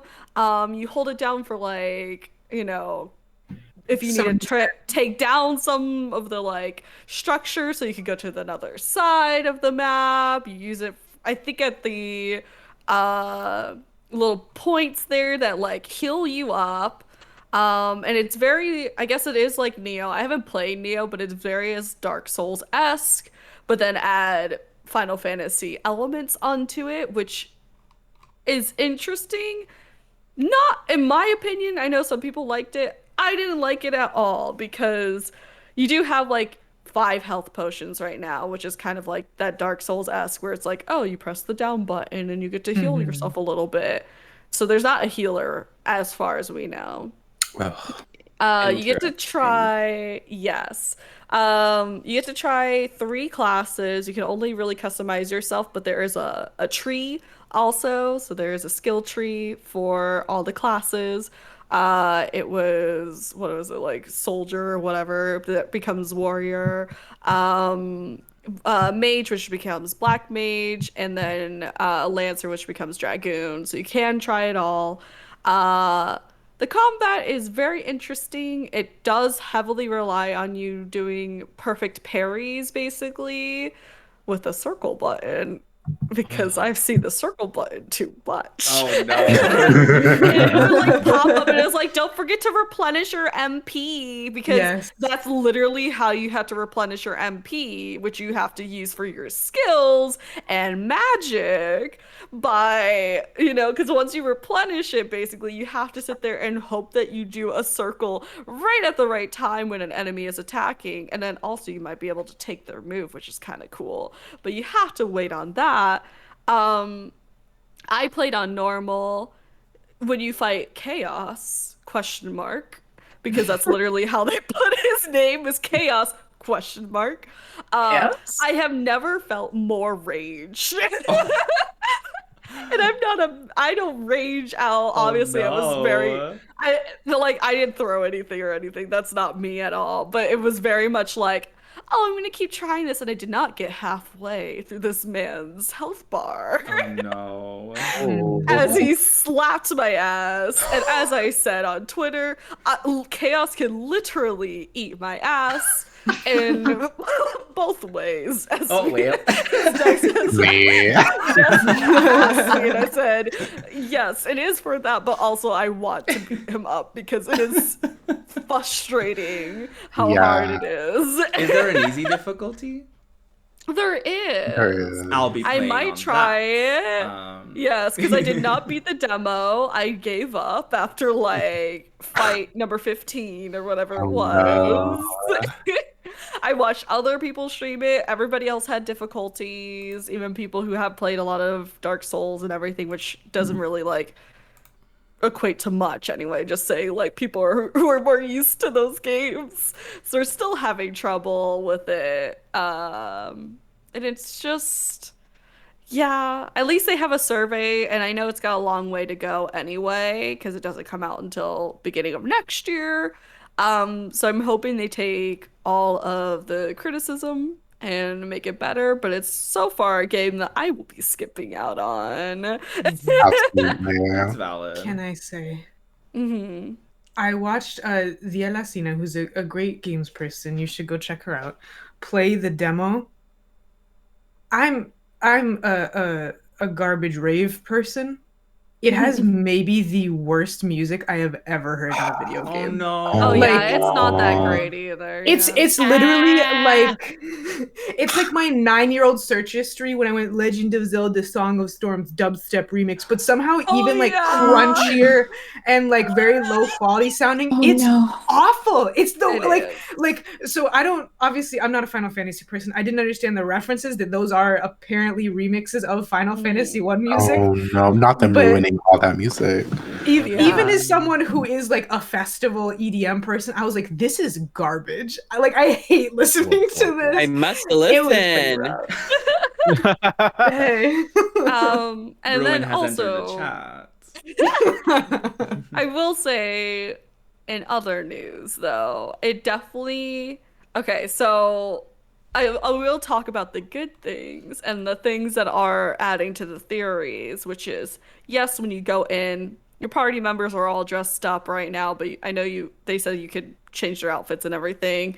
It looks like Jed is a ninja and Ash is a monk, just because he's using his fists. And I looked very disrespectfully at.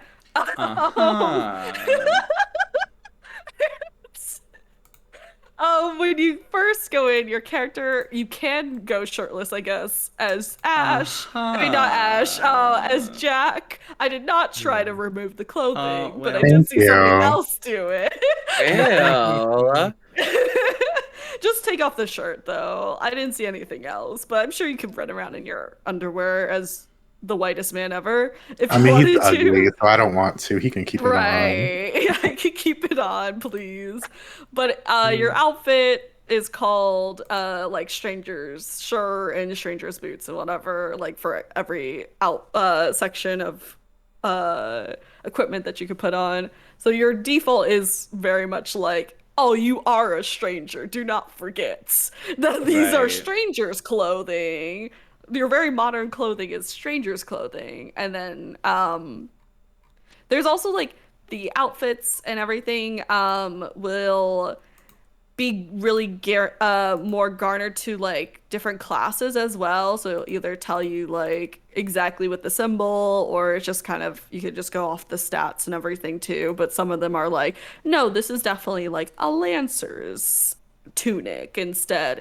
And when you put on that, gear, it does show up on your character just like Dark Souls. So your character, I was going in fighting chaos with my little headbands and my cloak on. Love and that. it will, yes. And at least like when because you can swap between two of the jobs when you're in the game. You could go into your menu to swap them out to see which ones you want to use, but you can only use two while you're in a fight. And it was really interesting to just see him like change from one outfit to the other, because your equipment will change based on whatever job class you're on, instead of just being like, oh, here you have to go back in and change your equipment each time. So that's all I wanted to add. Iconic. Thank you for sharing your demo thoughts with us, because nobody else in the panel could do it because we don't have a PS5. So we cry. But yeah, I'm very intrigued. I know that I'm excited for you to get that survey and for you to fill in and be like, oh, yes, indeed, I do have opinions. Yes. Right. Next, and then I put my business email. Oh, sorry, I was gonna say I put my business email and say send me a free code too. Yes. Please. Next up, we have the Indie Showcase. We can just quickly go through some of these before we go, because we're running a bit long on today's show. Turns out a lot happened on E3. Turns out. One of my faves was Fallen Aces, and it was this like 2D comic book style type of like shooter / brawler game, which looked very interesting. Again, I like when we take games that have like a specific genre that I'm not necessarily super into, but we make like, we put a nice little twist on it that will make it enjoyable or will make it different. So I like that. I thought this game called Bark was also really cute. It was like just, little doggies, little animals just getting into these like spaceships and just a shoot 'em up kind of situation. And another one was Neko Ghost Jump, which it's like a 2D / 3D platformer, and you can switch the perspectives in different parts of you have to get through different parts of the level using different perspectives, which is really interesting. It's actually a game that did sponsor my stream for whenever they were promoting their Kickstarter at the time. So I was super excited to see them. I was like, oh, I know them. Like Lotus was saying earlier, like seeing that player that you've been like following, you're like, oh, they're here. Look at them go. So yeah, for me that was really cool. I can't wait to see the final product and how that plays out and stuff like that. It's very challenging for sure. It definitely reminds you of like the older like Sonic and other types of like platformers in retro consoles where you were like, oh god, I'm dying a lot. So those were kind of my highlights from the Indie Showcase. What about y'all? If any. The one game that I was like, you know what, I might want to play this, was Life Slide. It looked really cute, and I love the concept of like being a little paper airplane zooming around. I just thought it looked really fun. Right. Those are pretty much my thoughts. What about you, Dex? I have no recollection of what happened in the Indie Showcase.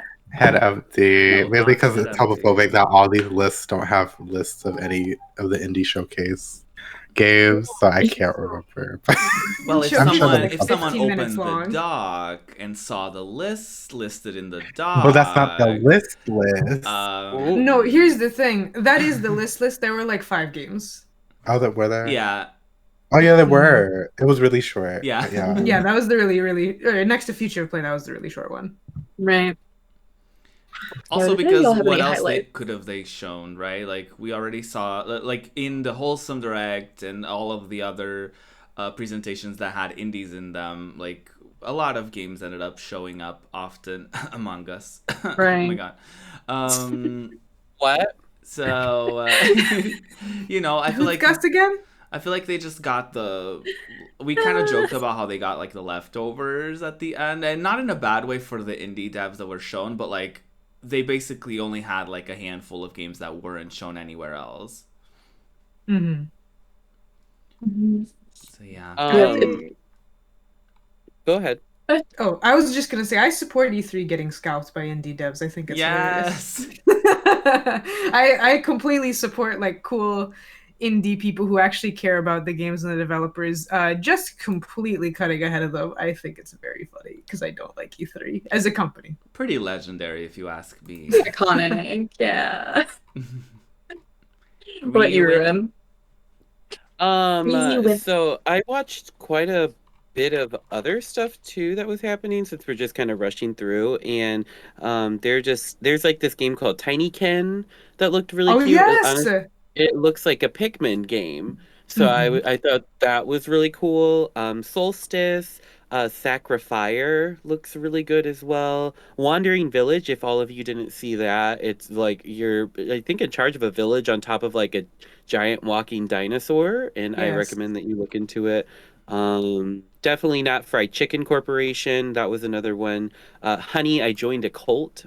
That looked really good. And Happy Game, which looks very scary. So those are Yes, my. Happy Game by Amanita Design. That looked very interesting. So those are some of mine. Nice. Yes. You want to talk about Capcom? Capcom. Yeah. Do we want to talk about Capcom? I was excited No. for Ace Attorney. That's pretty much my only highlight. Just Ace Attorney. That's Ace it. Attorney. That's all we needed. Excited for Monster Hunter Stories, but we did see it multiple Yeah. times before. Oh, right. We did, yeah. The only thing that they added onto it for Capcom was just saying like, oh hey, there's like some DLC for Rise, thank you. And then that there's gonna be like that cute little collab already with Stories and Rise as well. So I was like, oh, that's kind of iconic. Yeah. They That showed a was little cute. too much of Ace Attorney. They were pulling a square and They doing did, a yeah. little bit. They were like, I let's was But like, this time I "Oh, cared. let's This time show I a play by cared. play Right. of this specific game feature, and we were like, I mean, I was Yeah. excited, but I didn't need to go into it that much. They just had to say that Ace Attorney was coming back. Right, like I'm trying to experience it myself. Like I was like, stop, you're showing too much. I know. But Von Zeke's, I'm also free on Thursday. You can absolutely call me later. Absolutely. That's all I have to say. Yeah, I fully agree with Pants. I was here for Monster Hunter Stories too. It looks like it's like a turn-based RPG moment, so I'm here for that. Because I'm not into the regular Monster Hunter games. Because it's the gameplay of it just doesn't really appeal to me. But Stories kind of does, so we'll see about that one. Ace Attorney, I'm not familiar. I'm not like familiar as far as like playing the franchise, but I'm familiar with the franchise, of course, existing. But I'm intrigued. I'm like, maybe I'll get into it. It looks interesting enough. But yeah, the Capcom presentation, I think it would have been one of those that they could have just easily spread out the games throughout other presentations. I feel like if maybe Sony was there, or if they weren't there at all, we would have seen them at Nintendo's Direct as well. And I feel like as far as like whenever E3 becomes an in-person event fully, I feel like some of these presentations are kind of become more like tree houses, where like if you want an in-depth look at what was shown in the main stage, you can probably look at these. But I feel like some of these are going to be trimmed down for years to come, because a lot of these we watched and we were like, oh, that was 20 minutes that could have been an email or a YouTube post, or but I was here for it. Capcom was definitely not one of the worst ones, if we were gonna get into that. No.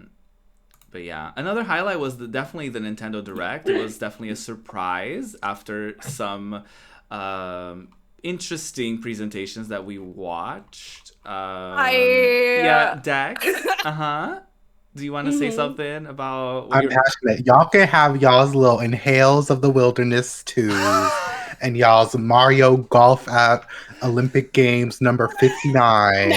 I'm living for my Super Monkey Ball remaster. Yes. That's all I care about. Shin Megami Tensei did have me too. But Monkey Ball was my only highlight. That's all I have to say. Let's talk about Very SMT. cute. SMT's pro tag is a gender icon for Yeah. me, especially. I want what they have. Binary person on my timeline. I'm like, I look directly at. Let's start the countdown, girlies, until Atlas is queerphobic again. Honestly, It's really undercutting my excitement. I don't mean to be like a killjoy, but I'm always like, even if it's games I don't play or series I don't know, I'm like, oh yes, and then I remember who made it, and I'm like, yeah, oh no. Like I know see Dex it. and I have said it. Right, because like we look at it from the outside and we're like, oh my gosh, like they look like they could be a non-binary icon. And then like we remember that like Atlas is like transphobic, homophobic, and all the phobics possible and racist and all that stuff. So it's just we sit here and we're just like, we want this, but we're scared because we don't think we're gonna get it the way we want it because they don't understand and nor do they try to understand. So we're nervous is the right word for it. But I will be dyeing my hair blue. You will be seeing me just trying to.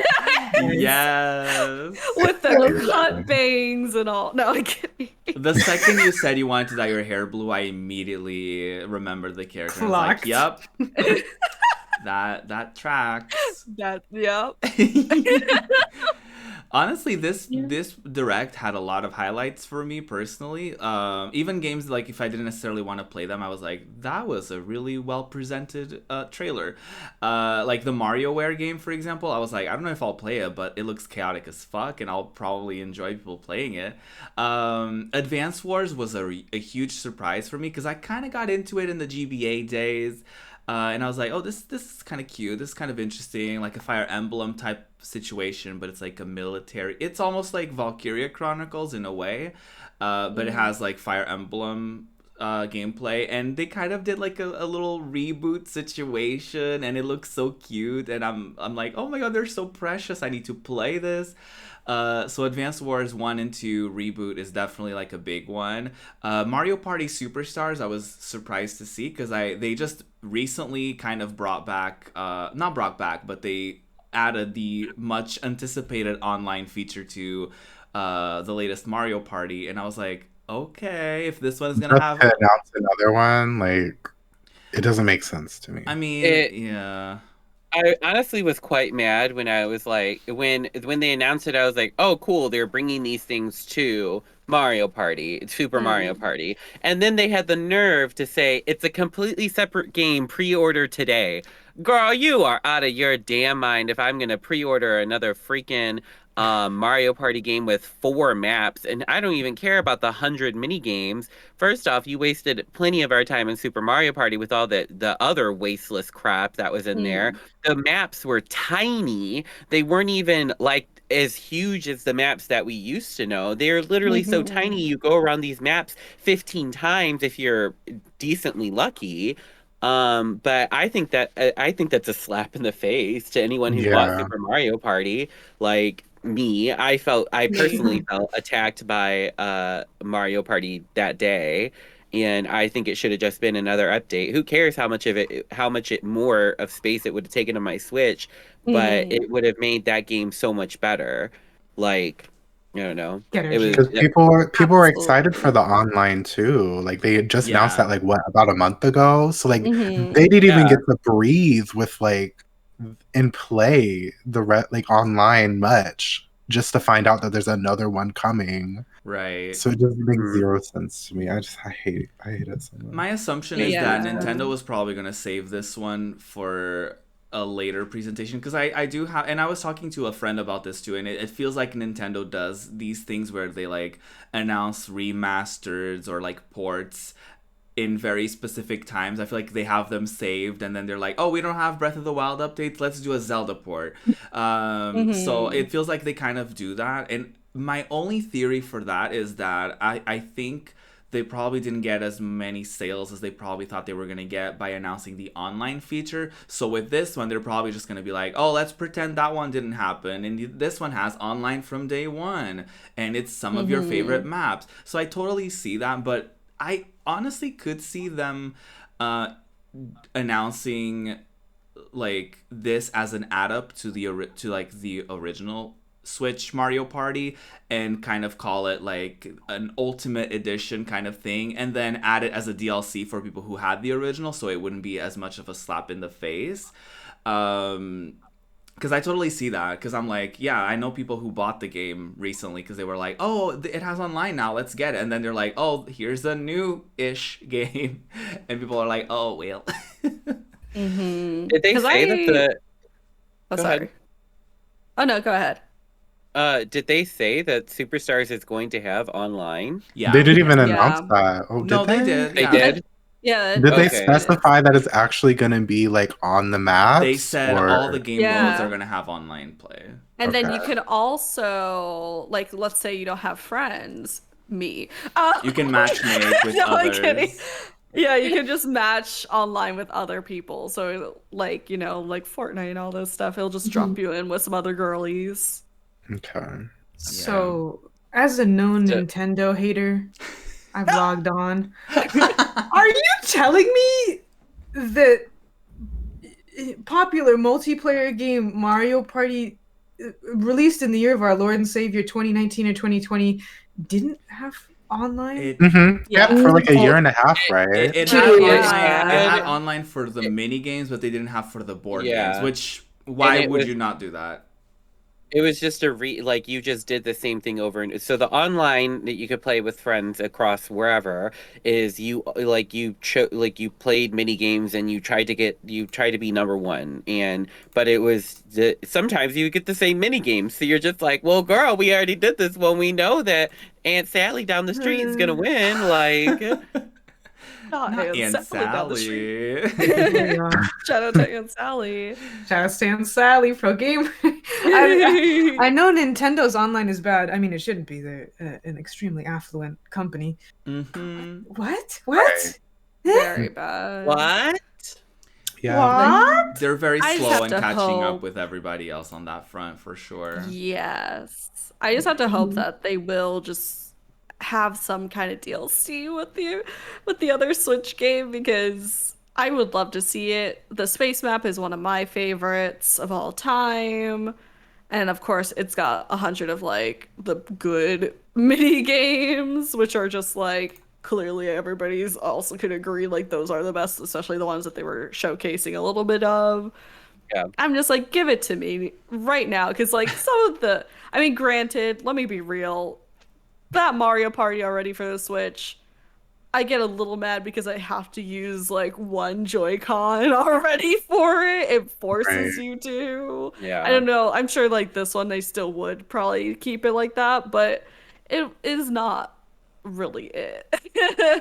No, it's okay. It's not the best, and Mario Party really hasn't been that great over the past. Since like Quite the a few Wii years. U. I mean the Wii Yeah. U. Well, Oh, the Yeah, Wii. it hasn't been great.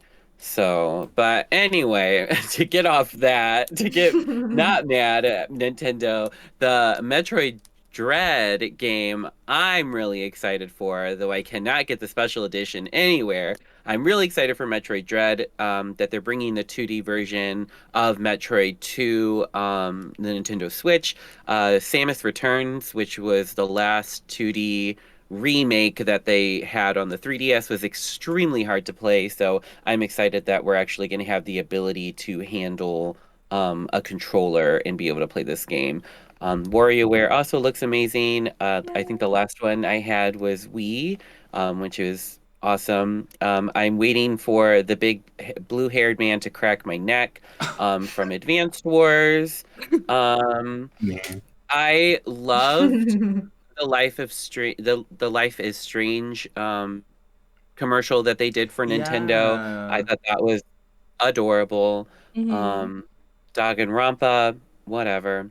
Super As Monkey a Ball. I will stop you there. As a Dangles Romples fan over here, I Okay. was like, I've already bought them all on PC anyway. I'm yelling. I get to play them on Switch. I am ready. I want that board game. They've already showed art. I want to see my girl Junko in a bathing suit and do a murder, Ooh. maybe. I don't know. I don't know what's Someone's going going on. to die today. It's gonna be murder and everybody just like dressed in bathing suits, which is the Love funniest that. thing in my.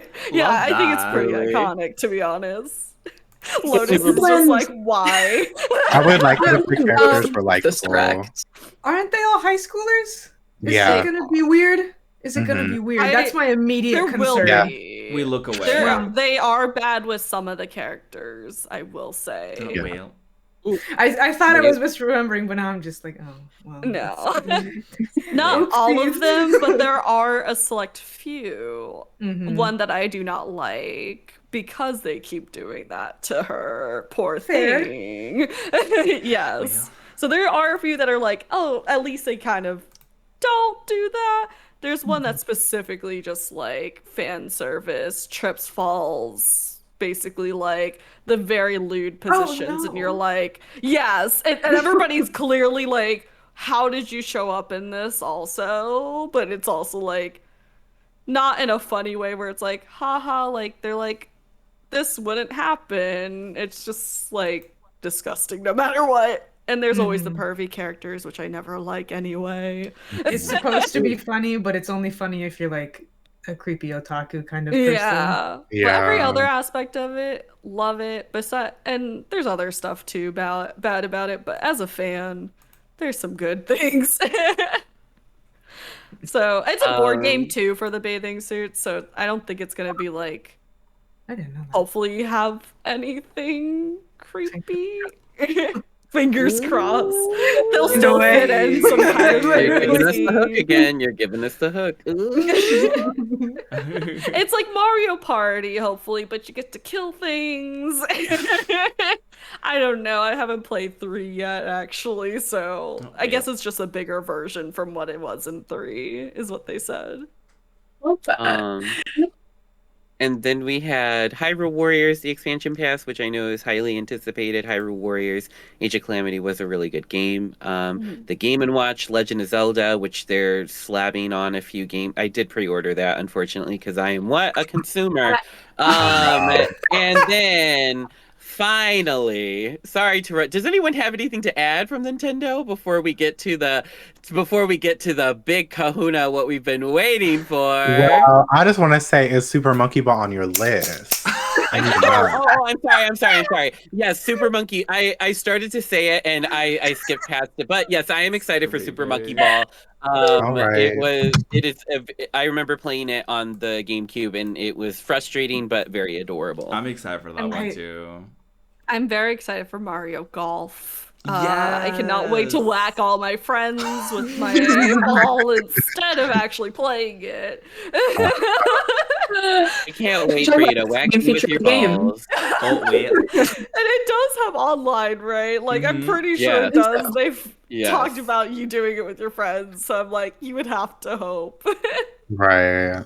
I do have one little tidbit that I found out, which is about Metroid Dread. So obviously, Metroid fans are starved, emaciated beings, hollows of their former selves, and apparently, I saw from I believe a Vice Games editor, writer, question mark, that he had initially covered that Metroid Dread was in development 16 years ago. That's when the title of like Metroid Dread was first in the whispers and they were working on it, and I guess it just disappeared for 16 years and now it's then back. it magically puffed up. Well, am I incorrect? When they were about to show Metroid Dread, it said Metroid Prime 5, right? Or it said Metroid 5?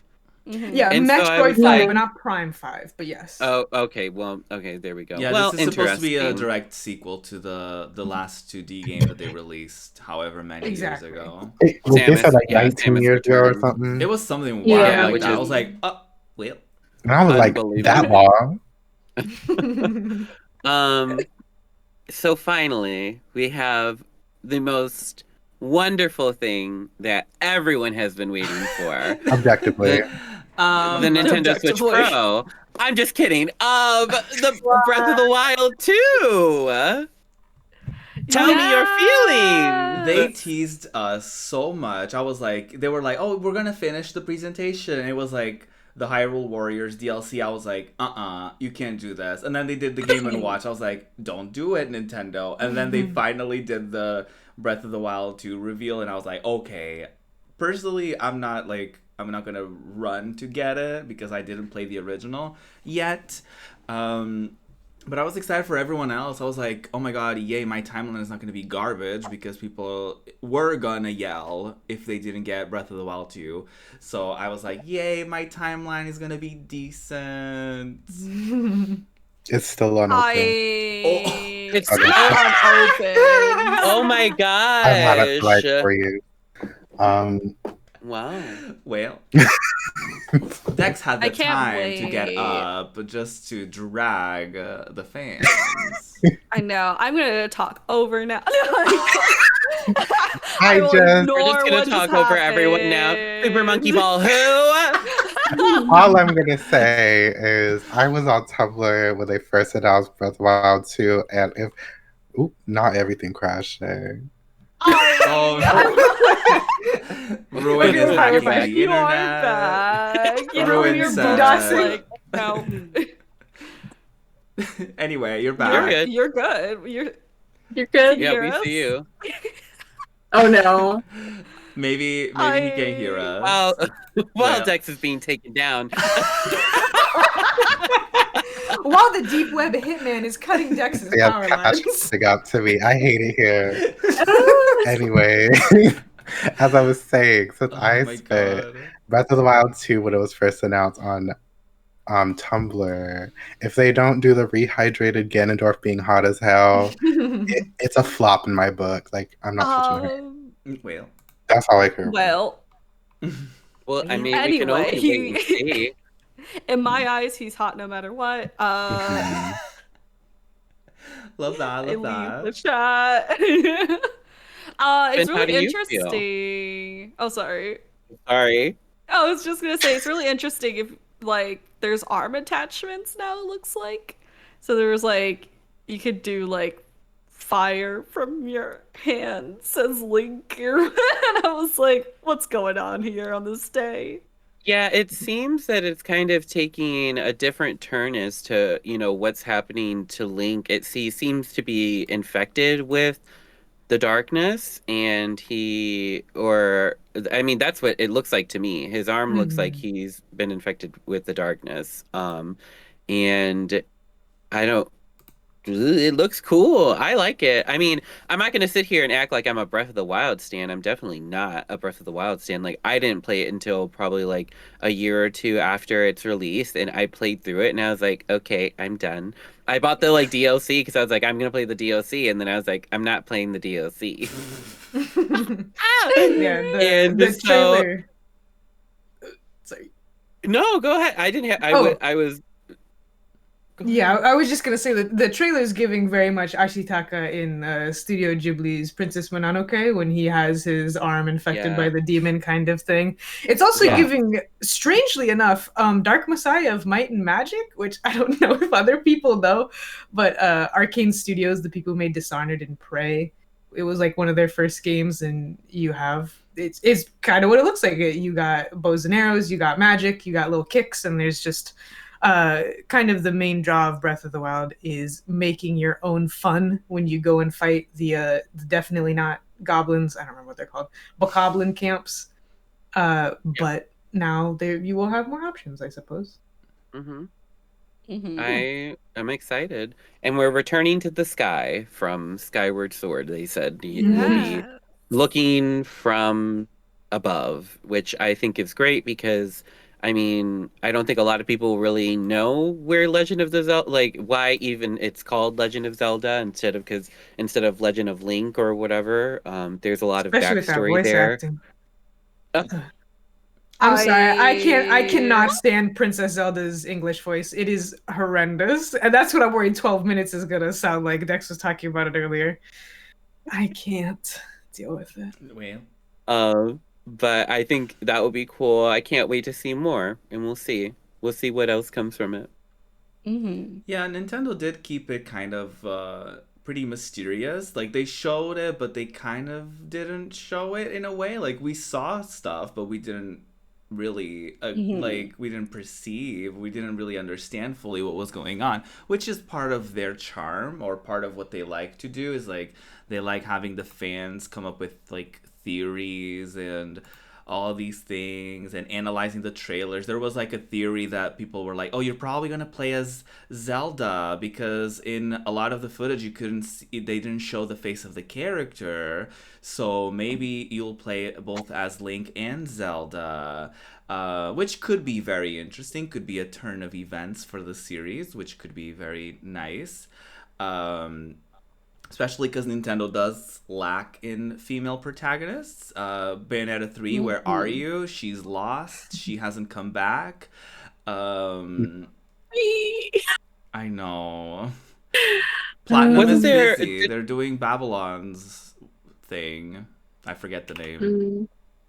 They're doing something. Babylon's Fall. Yep, that's the one. Yeah, and then we wrapped everything up with Bandai Namco, who announced House of Ashes. Which wasn't an announcement, really. It was just more footage. So House of Ashes. And did we see House of Ashes? How do we feel about it? Flop era. Anyways, let's wrap about House of Ashes. Flop lifetime. Okay. I truly cannot. Hey, you know what's not like a joke and like a funny, cool, fun place to set your game? Fucking Iraq during yeah. What's wrong with it? Why, similar to Until Dawn, we're just gonna appropriate a little bit of a foreign culture that is being subjugated by the United States. So we'll have a little Mesopotamian demon. Oh, it's so fun. It's just like when they announced it the first time, well, like not announced it the first time, but like when you see the little trailer at the end of Little Hope, I was like, I'm happy. Ashley Tisdale, iconic, but like, why is she in the military? I don't like the military thing. And when we were all watching it and it said Iraq 2003 or something, and we're like, huh? I thought we outgrew this as gamers, as a collective. I thought we said, you know what? Maybe let's not have, the sponsorship from the United States military. Literally. Just go to the desert. Like our desert. Or just make some shit up. Make it in space. Whatever. Make it in the ocean. Oh, wait, no, they already did that. Yeah, space. Well, I just mean like, get an alien planet. If you really want your desert, make it a desert there. Do it somewhere else. Right. Literally. I would like to add that they did change their name because at first it was Bandai Namco Showcase, and then they changed the last minute to say that it was just going to be the Ashes gameplay, because I'm already forgetting the name because I do not care about it at all. Same. Which is very funny because like they showcase a lot at other showcases, of course. They did. Because Elden Ring and all their other games. And even like before they were showing Scarlet Nexus during the talk show as the countdown was going on. And it was like, it sucks because I don't mind. I mean, everything was just showing like multiple gameplay on different showcases anyway. So like, you could have just at least showed some more. Like, I didn't want to just see the 10 minutes of y'all talking about this game and like the 360 camera and all this stuff too. I do not care, and it's not And that's like why I'm like, oh, you could have just showed the other stuff that you already showed. And maybe it's an extended one, maybe it's the same thing, maybe it's just a little extra like interview too, which just really shows that they probably weren't prepared, which is kind of funny that you're gonna basically buy your slot in this and then do, show nothing. And then milk Ashley Tisdale's participation in it. Literally. Right. Yeah, talk about flop era. Like, Bandai Namco has one of, if not the biggest highlight of the whole presentation with Elden Ring being announced. And so why wouldn't you have an extended trailer of it? Even if it's like extra 5 minutes or like 2 more minutes, like something. A little bit of an interview with extra footage or arts, like, artwork or concept art. Yes, like literally anything would have been better than what we saw. And they were showing footage, like we were watching, I think, the GameSpot live feed, and they were showing footage of like Scarlet Nexus and all these like other games that Bandai Namco has under their like name. And you could have just done what like Capcom did, and I was so confused as to why they put all of their eggs in this very particular basket that's not going to be everyone's cup of tea anyway, because a lot of gamers don't really engage well with these types of games. Like, as much as Life is Strange is like popular and stuff like that, a lot of people just want to do stuff. They don't want to just like watch something and then do a couple quick time events here and there or make a couple decisions here and there. Not every gamer is like that. So why wouldn't you showcase a wider range of things as much as you can for that slot that you got at E3, instead of just being like, yeah, let's waste everyone's time and do a 20-minute like extended trailer / interview about this one specific game. And it felt bad because there was like, I don't look at comments obviously, but like even the post show where they're just talking about that and then gearing up for anything else and just talking about the whole day's events. It's just like the chat was still just like people probably like funneling in really late and just being like, wait, did it end? Did I miss it? Like, what's going on? Yeah, it's still going. And then we're just like, no, girl. That was E3. That was E3. The notes to end on. Right. What a great finale. Closing thoughts. I do think, to kind of end on a higher note, I mean, so today I was just quickly going through a lot of presentations, even some that we didn't catch, and I honestly think that some of the big winners out of this were people of color and women. We saw so many games that had female protagonists, and a lot of the commentary were from people of color. Yeah. And I thought that was amazing. I mean, of course, there were some panels who were all white. But other than that, a lot of it, I thought that was really cool. Like, looking back on it, like, yeah, it some things weren't that great, but I mean, we had some great moments, I think. For sure. Yeah, the indie scene did that once again. Like, if we're going to talk about the diversity, if we're going to talk about the creativity, if we're going to talk about all of that, of course, Microsoft with Xbox did do a little bit of that as well. But if we're going to talk about majority, we can definitely mention that the indies did kind of take over in a way. And I feel like a lot of conversations were had about those, and a lot of people were intrigued about getting the demos, about getting into the games. Of course, yes, a lot of people are going to be excited about the AAA stuff, which I feel like the AAA was kind of where the flopping kind of happened a little bit, which also we have to remind ourselves that the pandemic is still going, so it's to be expected that we're not just going to get like a shit ton of games that everybody wants, and like a lot of stuff is probably struggling as far as development. But as a whole, I would say that I had a good experience with E3. Like, I think I got a lot of stuff that I want to play out of it.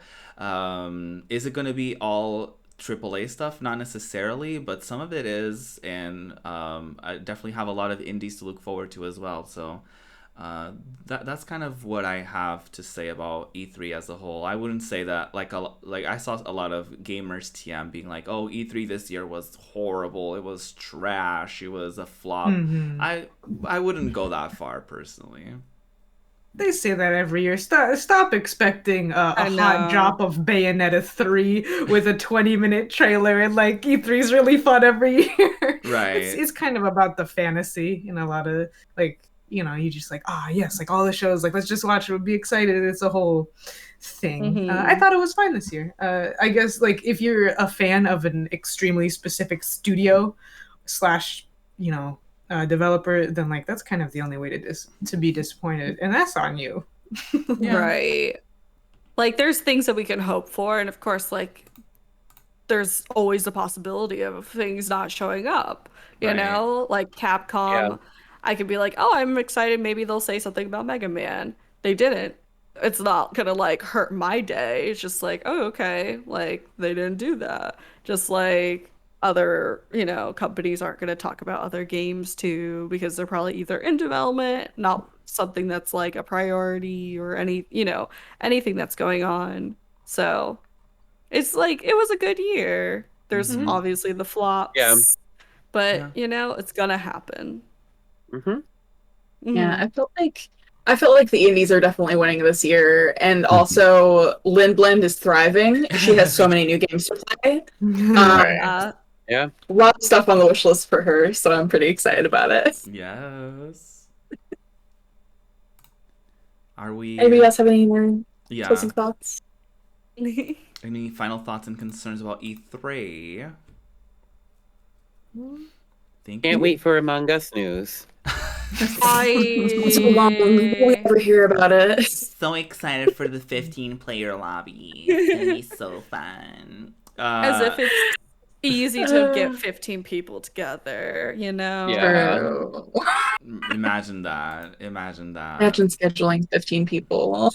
Oh my god. It's already tough doing even six for first class trouble. Right. Yeah. Definitely do not want to play those with randos, that's for sure.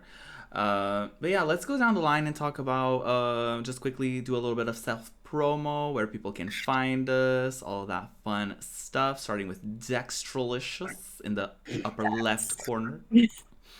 Hi, hello, I'm Dextralicious. You can find me on Twitter at Dexisms and on Twitch and YouTube at Dextralicious, where I'll hopefully be streaming more. Yes. Ruin. Hi, I'm Ruin Crown, Variety RPG streamer here on Twitch. You can literally find me everywhere. Twitter, Instagram, TikTok, at Ruin Crown. So yeah, that's me. Iconic. Unfortunately, Koga did have to leave us because we did run a bit late today. But please go follow Koga at Koga_Jangles everywhere. I think YouTube, not YouTube, Twitter and Twitch is the same handle. So please go follow him. He does retro stuff. He does fighting games. He does Yakuza recently. He's been playing through the series. So definitely check him out as well. Of course, we also have Lotus. Hi, I'm Lotus Loves Lotus. You can find me at that handle on Twitter, Twitch, YouTube, and Patreon. I mostly do variety streaming, just whatever game. I like indie games. I like horror games. I like fashion. Right now I am fearful. I have a goal up on Patreon where if I get 20 patrons, I will play and stream Dark Souls 3, which is inching closer, and I'm like, like I'm excited, but I'm like, but yeah, that's me. So thank you. Yes, Pants. Hello, I'm Pants Trebian, VTuber, variety streamer, cosplayer. I do it all. I'm raising money also all this month for AIDS research too, and have a couple things planned, like chaotic DMG, which I haven't really talked about yet, which you might see a familiar face from this panel there. And yeah, other than that, do not forget about those Premium purchases. Yeah. Iconic. You can find me at Project Ruby on most platforms. The Project Ruby on TikTok. I'm going to be doing some fundraising as well. I'm still planning that. I've been doing a lot of stuff with Sega Pride, but I'm going to put that on hold to do a different fundraising soon. TM. I also have, a couple fun different projects going on. A little announcement coming this week of something that I'm not able to talk about yet, but it's happening. Stay tuned for that. Tomorrow, of the time of recording this, I am going to be doing a panel on asexuality on my Twitch channel. I have an amazing, I was going to say lobby. I have an amazing group of people to talk about asexuality and what it's like to be in the ace spectrum and all of the wonderful conversations we can have about that. So it's going to be happening tomorrow, Sunday at 4 p.m. BST, which is going to be 11 a.m. EST. So stay tuned. It's gonna be fun. It's gonna be wonderful. And I think that's pretty much it for me. What about you, Spin? Well, hello. Hi, I'm Spin Blend. Hello. Hi. Hi. You can find me on Twitch, mostly Nintendo variety. Sometimes I'm a VTuber drag queen. Twitter also. Sometimes I post 1 a.m. thoughts. Love that. Love that. I have a soap business called Spin Soap Cafe. I have a TikTok also at Spin Blend where I mostly unbox K-pop stuff. And I'm going to be doing a big month-long event for my birthday next month because I'm very self-centered. Yes. So definitely look for that coming in July. We only wish we did that. Right? Imagine. Birthday week? No. Birthday month? Absolutely. Yeah. That's how Leos do, baby. Birthday year. That's a very Leo behavior thing if I've ever seen it. But that's iconic. Get over it. I could never. Okay. I could never. Y'all won't let us forget. I wish I could get over it. No, just kidding. Y'all, we are at Just Gaming Tingz everywhere with a Z. You have to look us up in some places because we don't have the custom URL, but we're getting closer and closer to 100 followers. We really appreciate every single new friend that has joined us from the E3 coverage, from the E3 reactions and all that stuff. We really appreciate you. So I hope you've enjoyed this episode. Let us know all of your thoughts and concerns about E3 in the comments on YouTube and all that stuff. Follow us on Twitter, all of that wonderful stuff. We'll be back next week with more podcasting and more chaos and shenanigans. So until then, stay safe, wear a mask, get vaccinated, and eat some ass. Okay, bye. Bye.